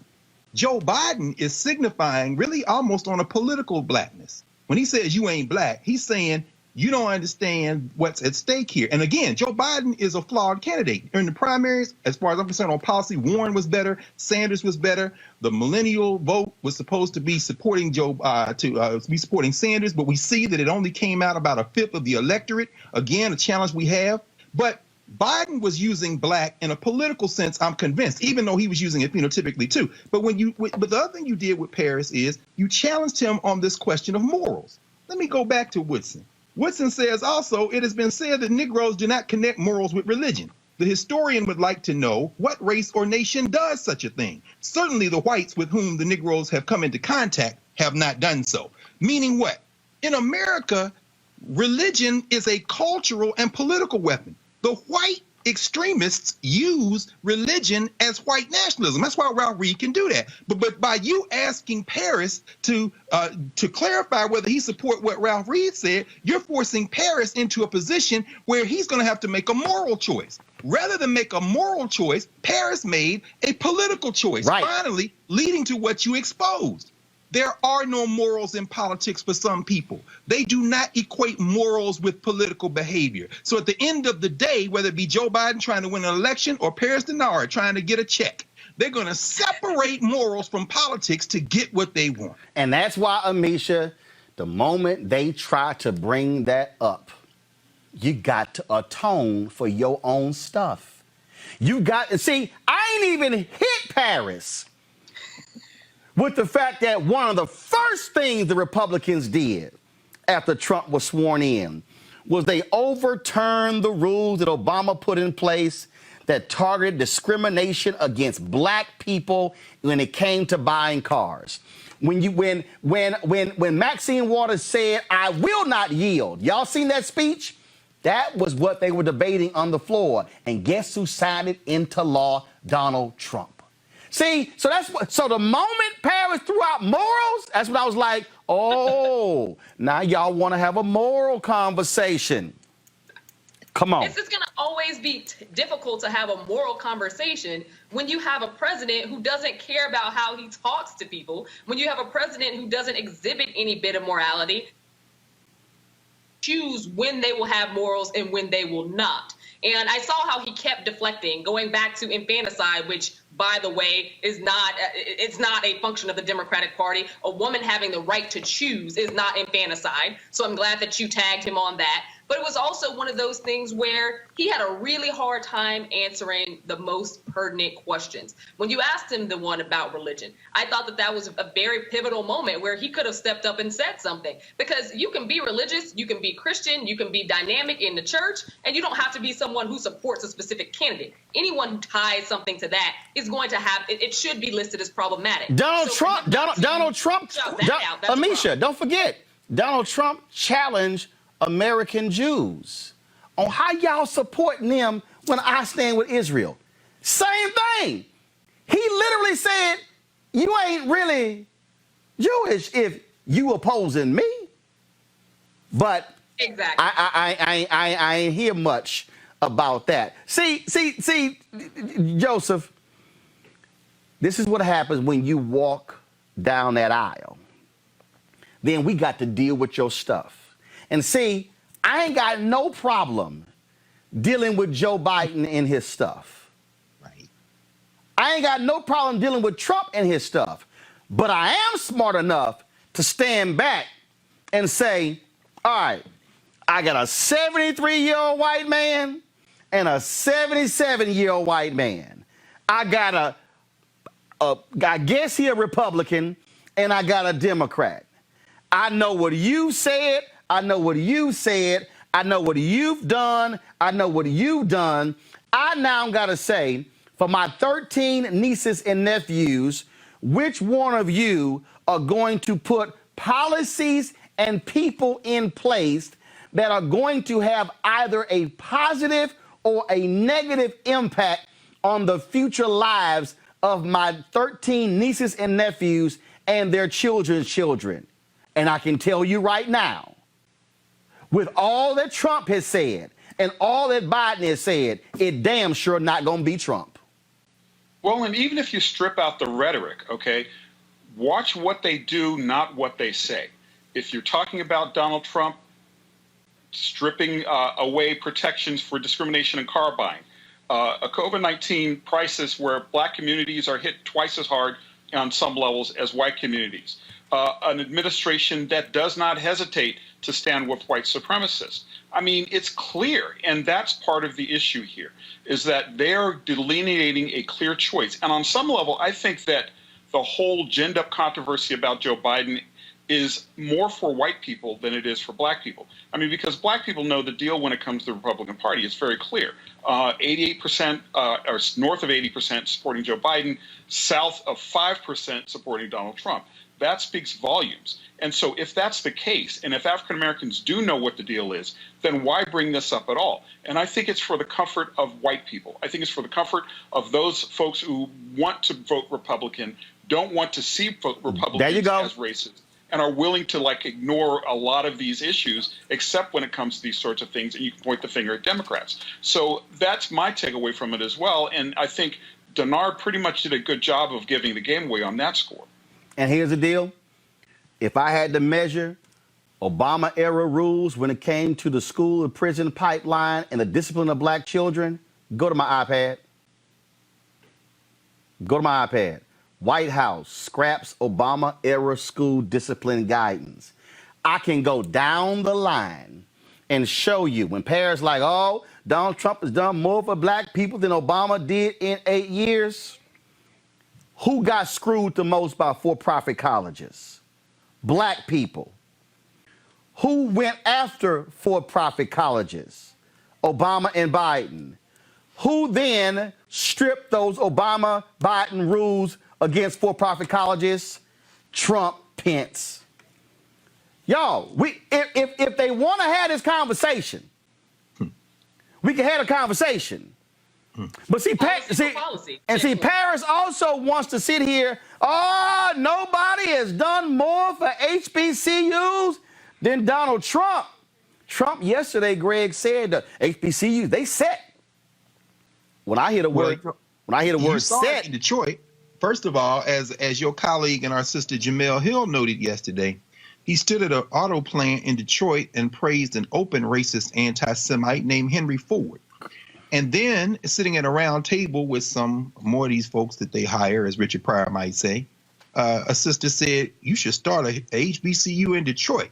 And he said, that's a good idea. That might have been filler for you. But that's a good idea. Okay, fool, let's slow down, because it's very clear for all the critique of Joe Biden's fading mental acuity. We clearly see that something is very wrong with Donald Trump. And apparently, given the type of test that he's alleged to have being administered every day, having perhaps as close to 50% error rate, it may very well be that he's beset with COVID-19. But of course, his mental deterioration started before that. He then said, yeah, that's a good idea. Okay, fool, if you start a black school in Detroit tomorrow, it's not a historically black college or university. Paris is just repeating talking points. And as we know, he set the template for the Trump supporter. This is the template for the Katrina Pearsons. This is the template for others. And of course, sadly, Tim Scott, who was elected to office in South Carolina, is beholden to whatever forces that force him to repeat those things. When you're asked the direct question, you pivot, as we heard Amisha say, to the critique. You pivot to the attack. So when it comes to historically black colleges, let's be very clear about that. Betsy DeVos, an open criminal, has been funneling coronavirus relief to her favorite private institutions in this crisis. HBCUs like Howard University Hospital is on the front line of dealing with the COVID crisis in the region, were critiqued by white absent legislators like that, I guess, the Congressman Matt Gaetz, who was like, why are they getting this money? Fool, do you understand that these are the places that are on the front line? And on this show, finally, you've been the only journalist. This is the only platform that has had the scientists from Meharry Medical College, that has consulted the head of the National Medical Association, that is dealing with the network, people like David McBride who've written about this, to talk about the black institution-based, including the 3 black medical schools and the places with hospitals, namely Howard University, Meharry, and Morehouse School of Medicine, that are the institutions that are standing in the gap for our people. Donald Trump has done nothing for HBCUs except try to do a little rebranding, give a few pennies, and sign his name to legislation that comes through the United States Congress, where Senator Kamala Harris on the House side, on the Congress side, and the leaders of the HBCU initiatives on the House side have been able to push legislation through. He gets no credit. And like I said, being even-handed, you'd have to look at Barack Obama and say he don't get much credit either, which is why if Joe Biden is elected, we have to be, to Joe's point, the force that, as Roosevelt told A. Philip Randolph, to make me do it. And we will make them do it if we understand that politics isn't about a celebrity contest between individuals. It's about commanding power. And that's why when it comes to this show, we're going to hold folks accountable. We're going to challenge and we're going to push. But let me say it again. I have looked at records. I've listened to what they've said. I've looked at what they've done. I've weeded out all the spin. And the reality is this here. 4 more years of Donald Trump will not be productive for Black America. And if there is a choice for Black America as to who are we more than likely to actually be able to challenge and get a return on investment, it will be Joe Biden. Nowhere in there did I say either one is perfect. Nowhere in there did I say either one is going to be able to save us and deliver us. Because I remember writing a piece in Essence magazine that ran after Obama was elected to what Greg just said. When I said, we are going to have to push him to do what we need him to do. So all of these people, y'all, who are out here talking about the Black agenda, make Biden commit. Let me be as clear to all of y'all today. Making Biden commit to something right now ain't gonna mean a damn thing if he lose. 2, making Biden commit to something right now won't mean a damn thing if we are not organized and mobilized to then see it through if he does win. So for all the people out here who want to expend all of their energy on, I want to see the plan, I want to see all this right now, y'all go right ahead. I've seen what he put out. I've seen what others have put out. I'm here to hold that feet to the fire if he wins. If you don't win, you can't do a damn thing. If you don't vote, he can't win. If you don't register, you can't vote and he can't win, and then you can't see the stuff through. Because for all of what Paris said on Trump is meeting with the Urban League and meeting with the people over here, what's the fruits of that labor? Please, by all means, show me. And here's the other thing, and this is my last point before we go to a break. If you have been so great for Black people, why are you afraid to come talk to Black people? If Trump has done all of these amazing and incredible things for Black people, now go back to the 4 box. If he's done all these incredible things for Black people, why won't he go to the NAACP? Why won't he go to the National Urban League? If he has done these unbelievable things in criminal justice, why won't he go talk to the National Bar Association? If he has done all of these incredible things for Black health, why won't he go talk to the National Medical Association? If he has done these incredible things when it comes to Black children and their teeth, why won't he go talk to the National Dental Association? Why won't he go talk to the National Association of Black Journalists? Why won't he sit down with a group of Black media folks? Why won't he go sit down and go to talk to Black syndicated radio? Oh, Paris said, oh, he's talked to local Black people who. But see, that's actually politics. That's politics 101. I mean, if you do something great, take credit for it. Make sure people know you take credit for it. That's all I'm saying. But the fact of the matter is this here. Joe Biden, the discussion that he had today, Donald Trump will never do. He will never do. And if somebody is afraid, and let me just go ahead and go here, I'm just going to just bowl down your alley and sit in your pew. Amisha, if a young buck wants to date my niece, Your ass can't drive by and honk the horn. You got to come into the house. Donald Trump, you can send Paris by honking the horn. You can send Katrina Pearson by honking the horn. Y'all can get cute with your little T-shirt and all of that. But unless you come to the door and come into the house and greet mama and daddy and aunt and uncle before you take out my niece, you might as well just keep on driving. I'll be back on Roland Martin Unfiltered. You want to support Roland Martin Unfiltered? Be sure to join our Bring the Funk fan club. Every dollar that you give to us supports our daily digital show. There's only one daily digital show out here that keeps it black and keep it real as Roland Martin Unfiltered. Support the Roland Martin Unfiltered daily digital show by going to RolandMartinUnfiltered.com. Our goal is to get 20,000 of our fans contributing $50 each for the whole year. You can make this possible. RolandMartinUnfiltered.com. All these black folks are dying due to coronavirus. Churches are incubators. And then Donald Trump literally went to the podium today and said this nonsense. I'm identifying houses of worship, churches, synagogue, and mosques as essential places that provide essential services. Some governors have deemed liquor stores and abortion clinics as essential, but have left out churches and other houses of worship. It's not right. So I'm correcting this injustice and calling houses of worship essential. I call upon governors to allow our churches and places of worship to open right now. If there's any question, they're going to have to call me, but they're not going to be successful in that call. These are places that hold our society together and keep our people united. The people are demanding to go to church and synagogue, go to their mosque. Many millions of Americans embrace worship as an essential part of life. The ministers, pastors, rabbis, imams, and other faith leaders will make sure that their congregations are safe as they gather and pray.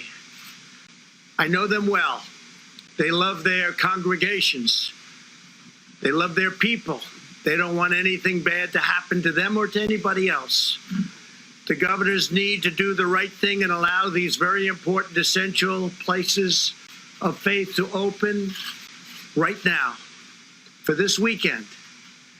If they don't do it, I will overrule. Trump actually said that if they don't do it, he's going to overrule the governors. He ain't got the power to do so. More than a week ago, Pastor Reginald Sharp out of Fellowship in Chicago dropped this video that got lots of attention. Going back to worship around Chicago, I'm told, around the nation. Fellowship will not be one of those. You can save your call. You don't have to call up to the church and wonder what us doing, what we going to do. We're not coming back to church until the Lord, the righteous judge, wakes me up out of my sleep and says it's time to come back to the building. See, the church is still open. The building is closed. So while we're in this season, the church is still open. We're still worshiping. We're still doing ministry every week. And I thank God for it. But we will not return unto this building until the Lord himself wakes me up out of my sleep, slaps me 3 times, pours water from heaven on my face, and warms my feet with the fire of the Holy Ghost. And I have no choice but to jump out of my bed and say, yes, God. Until that moment happens, you don't have to call us. You don't have to email me. You don't have to DM me. We ain't coming back up in here until it is absolutely safe. We'll be back in here when the NBA opens. We'll be back in here when all the governor's mansions open for tours again. We'll be back in here when the White House opens again for visitation. Until then, until all of their stuff, and you know who there is, until their stuff opens up, none of our stuff will be opening up. Let the church say amen.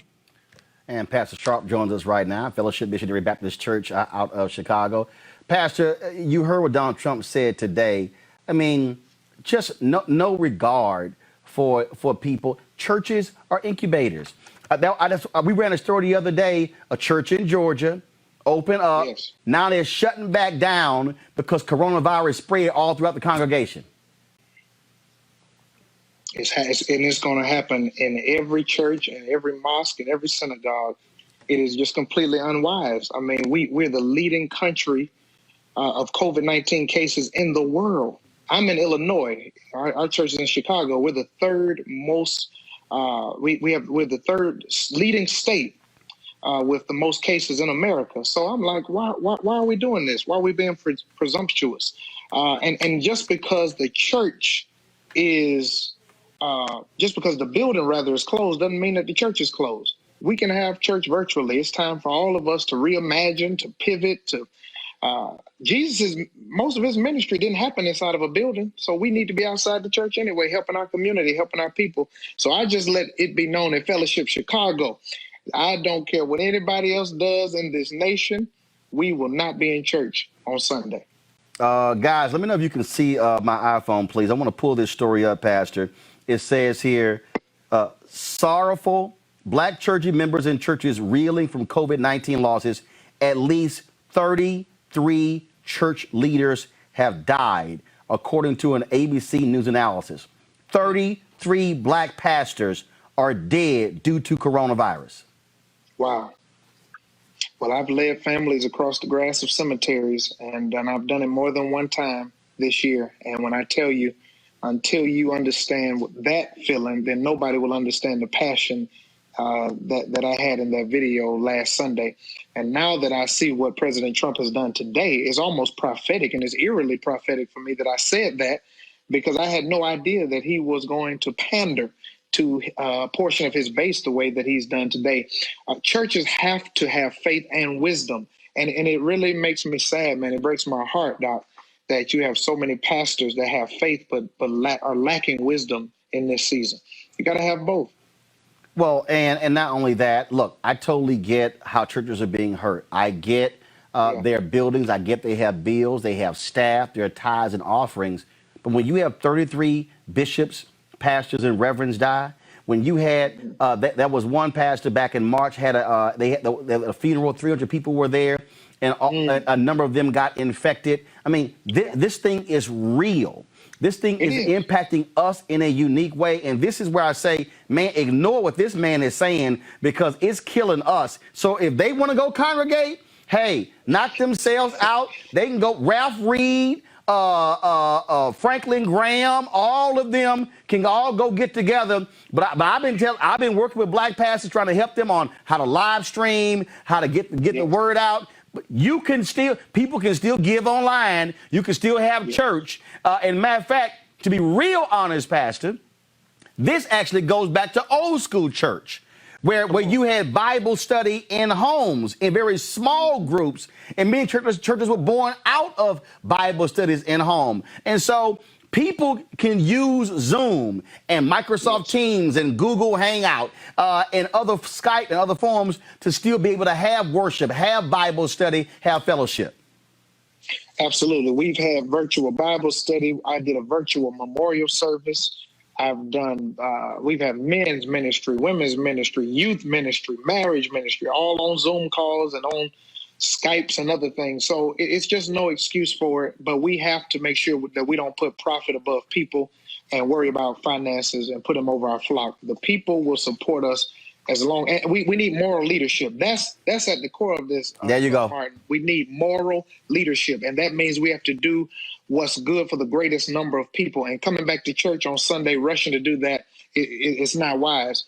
Just because the flood in Noah's time lasted 40 days, the Bible says that the waters didn't subside until 150 days. They had to stay on that ark longer than necessary because it wasn't safe yet. We got to stay in the ark, stay safe, because I promise you, the world, some of our irresponsible leaders in high places, wickedness in high places, they do not care about our black bodies.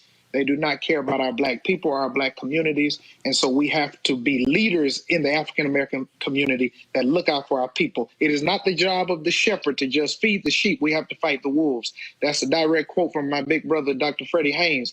And we have to. This right here, choosing to stay home, requires more faith than us opening back up our churches, having church on Sunday. It's going to take time. Pastor Reginald Sharp, we appreciate it. Thanks a lot. Thank you for asking. All right, then. Another alpha man. Always good to see the 06 brothers on the show. Greg Carr, sorry, Joseph Williams. Greg, Amisha, Joseph. Made the wrong choice. You know, I'm just saying. I'm gonna go Joseph first. I go ahead and go Joseph first because we feel sorry for you, Joseph. This is where I don't care. I'm sorry. I keep saying, black people, don't listen to this man. Don't listen to Donald Trump. How do you? I mean, it's hard to reconcile all of this. I mean, especially when you have somebody like Dennard coming on the show claiming a record that does not exist. I mean, and again, there's a through line through all of this today. And the one that connects this one to the previous segment is the fact that African-American bodies are viewed as disposable. This church announcement was not meant for black people. Again, I think it was meant for white people, but still, you have African-American congregations and African-American ministers who know what's up. They know that this virus is disconcerting and is wiping out communities. And there really is no excuse for Trump to do this other than pandering, because he knows the fall is coming up. He wants to look strong, and he wants to look like he's standing up for religion when he's doing exactly the opposite. I wrote a story back when he was running for president that this man could probably not name a Bible verse on a bet. He got it wrong several times when he was trying to speak to evangelical conservatives. They did not care because he was giving them what they wanted, and that was a president who supports their particular views on many things, including race. Amisha. This is an election year, and Trump is speaking to the religious right directly. And when he goes out and he makes these statements about church reopening, it's not because he gives $2 hot about churches or religion at all. It's because he's trying to, rally that base around a shared ideology about Christianity. Like the pastor said, I'm a proud Chicagoan. I've actually been to that church many times. Right now, we are really in need when it comes to enforcing social distancing. We don't have a vaccine. What we know about coronavirus continues to develop every day. There's still a great fear that it may, in fact, get stronger. It may, in fact, morph into something that's a lot more dangerous. We don't know. We know that there is more information coming out daily about how it's affecting children. And again, these are things that we are dealing with as new details and more news emerges. It is not time to open up churches, many of which are massive spaces, because we're long gone from the days of small storefront churches. We're talking about big churches.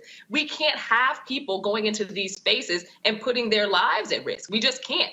And yes, to your point earlier, Roland, there are so many ways that people are expressing their Christian faith or their other faiths via these online portals, via social media and Zoom and all these other, conference things. It is not that you have to be in the building to have church. You can do it right from your home. Greg, he is trying to appease his white conservative evangelicals, pure and simple. Absolutely. And in fact, I don't even know if he's that sophisticated. Certainly his advisors are. First of all, it was good to see a young brother in his early 30s like Pastor Sharp there. And I'm glad you've been to that church, Amisha. One day, I'm not one to go to church a lot, but next time those doors open and I'm in Chicago, I may go by there. Good Morehouse brother, as you say, and Alpha, of course. But it's good to see a man or woman, a person, be able to speak to black people and stand in the gap between black people and this reckless fool. So, yes, his political advisors want the evangelicals. You covered on this show how they were spreading around, walking around money earlier in the year, trying to buy black evangelicals. You've seen the handful of black pastors who he's trooped out through this kind of thing. But at this point, something else, and I mentioned it earlier, really, we can see this with Donald Trump. We saw Kellyanne Conway. I'm glad she's still alive. As she's sitting there in the seat that Dr. Burks got off because, you got to have a sycophant there. But this is really going to the point I want to make. As Donald Trump unravels, it's clear he's not mentally well.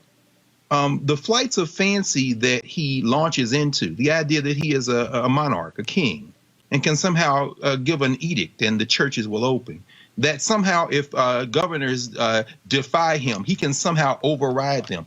These things are the pronouncements of an unwell man. And you see him now turning to his sons. You see him now turning, here's Kellyanne again. He's shrinking. His world is collapsing in on itself, and his delusions are on public display every time he steps in front of a microphone. Those campaign managers now have to figure out how to keep enough of him together to get him to November. as the Mitch McConnells and them decided how they can kneecap the federal post office or somehow suppress the vote enough to perhaps steal another term and finish their real job, which is to raid the federal treasury and stack the judiciary. So there are a lot of moving parts here, but there's no guarantee that Donald Trump makes it out of this.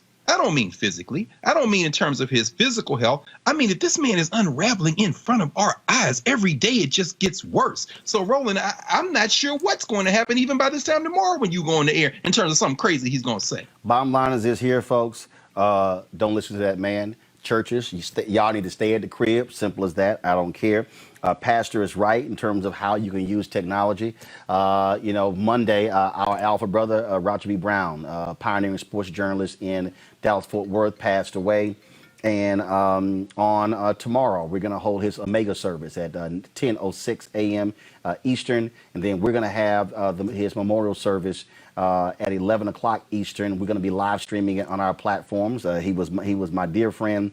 And again, same thing. It would be great for us to be able to go back to Mississippi to have his funeral. But simply that is unsafe for us to do so. It makes no sense whatsoever. So do not listen to anything that Trump says. Greg, Amisha, Joseph, I certainly appreciate it. Thank you so very much for today's conversation, folks. Going to go to a break. We come back, have a little fun with Queen Aisha right here at Roland Martin Unfiltered.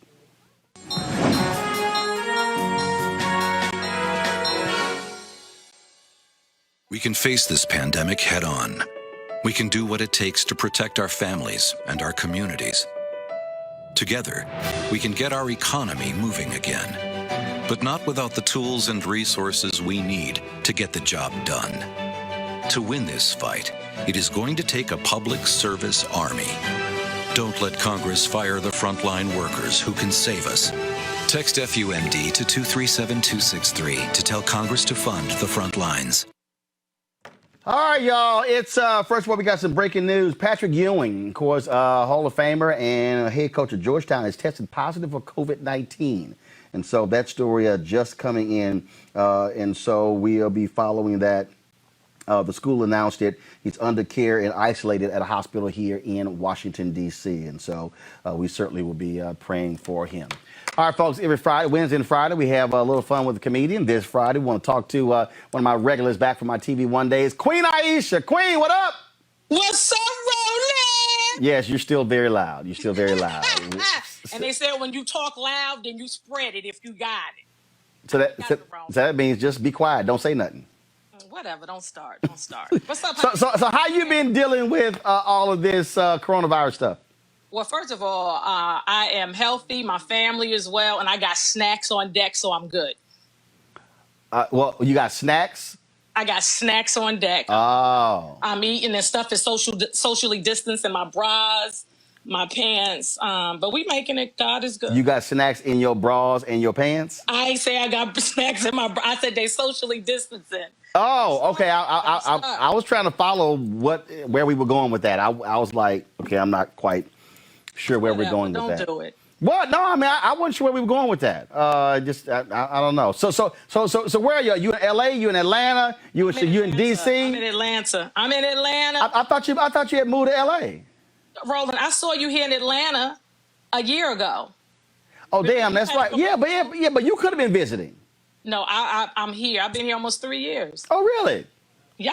So what? Atlanta just... I wanted to be closer to you. I said, I'm leaving LA. I'm coming to Atlanta. I'm going to be closer to Roland and my people. Nah, you know what? It wasn't no crazy Negroes in LA. I mean, you know... Yeah, right. It's different. LA a little different.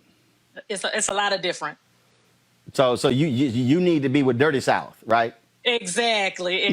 So they can cut their slang and I can half understand what they're saying, but know how to get home. So obviously, look, during these times, so you can't go on the road, you can't tour, do all those sort of things. So what you been doing? Are you been like the rest of these comedians, just living on Instagram all damn day? No, I've never been like on social media like that. It's cool. It serves its purpose. I'm cool with it, but I don't have to do what everybody, my father watching. So I say, I don't gotta. He probably said, all the money I pay for your education, I don't have to do what everyone else does. Anyway, so I get on when I feel a need to get on. I actually will be doing a Zoom party for some ladies that meet every Friday. So we're going to do that next Friday. A friend of mine turned 50 last week. We gave him a surprise Zoom party. I'm writing. I'm working on me. You know what I'm saying? Thinking of a master plan. You know, live entertainment is going to be like the last thing to come back. We're going to be right there behind, way behind the churches. You know what I'm saying? So again, when the White House and the governor's mansion open up, we coming after that. Really? Exactly. I'm not playing with it. No, if you breathe on me hard, we might fight. You ain't like, What? yeah. So what do you make of all these videos, these white folks going to stores just coughing on people because they mad because they got to wear a mask? These people are losing their mind. Yeah, they doing the most. I have plenty of masks. I don't play with it. Put your mask on. If you step too close to me, if you give me 5.5 inches, we need to have a conversation. I need to talk to you in the meat department. I don't understand these people. I'm like, y'all are truly losing your minds. I don't get it. I'm like, yo, like they literally are acting the fool when it's just a mask. And then I love this here. You know, I'm trying to protect myself. No, you ain't trying to protect yourself by not wearing a mask. Cause I mean, you got us too. You got black people that ain't wearing masks too. You got young people. I told my niece, I was like, y'all kind of the enemy because we looking at y'all sideways because some of the young people, they really don't get it. They don't have an understanding and they don't want to wear masks. They think they're invincible. But no, you're going to need to put your mask on too and wash your hands. First of all, black people offended when they start talking about washing hands. What? Black people been washing their hands, and if you catch a good woman, black woman over 70, she gonna put some bleach in your bathwater. So we don't understand washing hands because we do this anyway. She gonna put some bleach in your bathwater? You know, black people back in the day put bleach in the bathwater to scrub you real good. No, we ain't. My parents. We don't know nothing about that. I don't. I don't. All the black people that know people that put bleach in the bathwater, go ahead and send Roland a message. Go ahead and let them know. No, no. My parents were. My parents were not crazy. No, we actually could afford. Right. Not saying that it was right. What I'm saying is. No, I don't know. I mean, we could afford. It being sanitary. We could afford soap. They did too. They just wanted to scrub you real good. No. We use bleach, or you use that to clean the damn ring around the tub. That dirt ring around the tub. They put bleach while the kids in the water? They put before, and they let it get a little saturated, mix it up a little bit, then go and dump in a little bit. So no, have you been bathing every day? No, it's some black customs I'll pass on. I got you. Have you been bathing every day since you've been quarantining and hunkering down? Why? First of all, you might forget. Why are we wasting this water? See, No, you might have forgotten. Remember we had the doc who was on my previous show who said that we take too many showers and baths, and she said that you should only be taking a shower once a week. Well, I'm not in agreement with that. I got it, but I'm doing. Remember, because she said we take too many showers and baths, so we're washing away bacteria. She said that bacteria actually protects us and keeps us healthy, but if we keep washing all the time, we're stripping our body of that bacteria. You know what? You remember that? I don't remember it, but I know that Dr. Oz and some other doctors have talked about it. No, I'm in agreement with that, and I'm practicing that right now. I got baby wipes. For what? You at the house? But I'm just saying. I mean, if you ain't gonna take a full bath, at least you gotta pat it. You know what I'm saying? Oh, so you use baby wipes to take a bird bath. What's wrong with a towel and some soap? Yeah, I mean, you can do that too. Whatever works for you, Roland. But if you got extra baby wipes around the house, not the bleach that everybody, your 45 was telling you can like take that and get the cure. We're not doing that. Just some regular baby wipes, unscented. Wash your face, get behind your ears. Baby wipes or the Clorox wipes? Baby wipes. We not Cloroxing, no. We not. Oh, you mean like makeup remover wipes? Baby wipes. They was for the babies before they took the makeup off, Roland. Okay, all right. I'm just checking. Okay. Queen, it's good to see you. Good to see you too. What's your cash app? How we send you something? Put a little something on it. Somebody, y'all sending money? Y'all for real? Yeah, we. For real? Okay, I ain't know that. Okay, go ahead. Let me give you that $sign. AISHAH. F is in funny. A is in apple. R is in Roy. A is in apple. Aisha Farah. AISHAHFARA. Henry Peterson hit that. Nikki Moore hit that. Roland Moore hit that. Lord. Sharon Richmond hit that. Yeah, because we know. Because you in quarantine, ain't nobody hit nothing. You right about that, and I ain't opening up for no. Queen Aisha, I appreciate it. You ignorant. You ignorant. Bye, girl. Bye. Bye. All right, y'all. Of course, we always end the show. Always good to talk to Queen. We always end the show having a good time. We have folks who join our Bring the Funk fan club. We certainly appreciate everybody who has joined our fan club. More than 6,000 of y'all. The number keeps going up. Remember, everybody who gives $50 or more, they get a personal shout out. Let me see. Do we have a list today? The list of my man Keenan sent them to me. No, we got the video. So here's the deal. I'm gonna read this. So we read the names Monday through Thursday, and then we just run the whole list on Friday. So we'll do that. Yo, we're not here on Monday. We're gonna be running a special Memorial Day. I know with the coronavirus, everybody forgot this is a holiday weekend. I want y'all to be safe.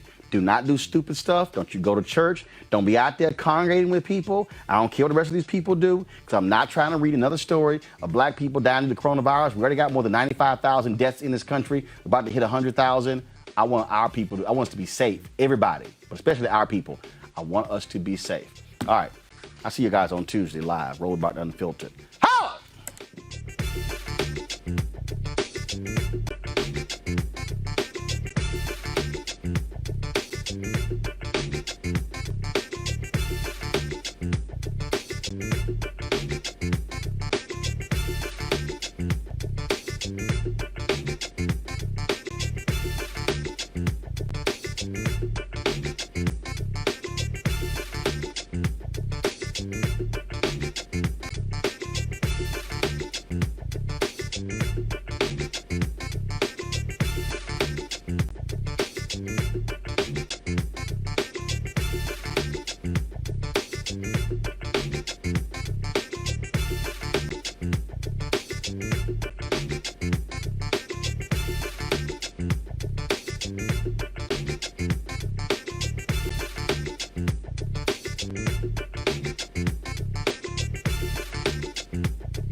You want to check out Roland Martin Unfiltered?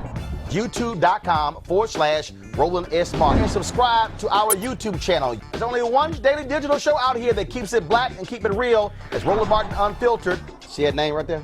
Roland Martin Unfiltered. Like, share, and subscribe to our YouTube channel. That's youtube.com/Roland S. Martin. And don't forget to turn on your notifications so when we go live, you'll know it. Hey everybody, this is your man Fred Hammond, and you're watching Roland Martin, my man, Unfiltered. Hi, this is Essence Atkins, and you're watching Roland Martin Unfiltered. Hey yo, Peace World, what's going on? It's the Love King of R&B, Raheem Devon, and you're watching Roland Martin Unfiltered. Hi, my name is Brescia Webb, and you're watching Roland Martin Unfiltered. Ow. Well, I like a nice filter usually, but we can be unfiltered. What's going on? This is Tobias Trevelyan. And if you're ready, you are listening to and you are watching Roland Martin Unfiltered. What's up? I'm Lance Gross, and you're watching Roland Martin Unfiltered. Hi, this is Cheryl Lee Ralph, and you are watching Roland Martin Unfiltered. I mean, could it be any other way? Really? It's Roland Martin.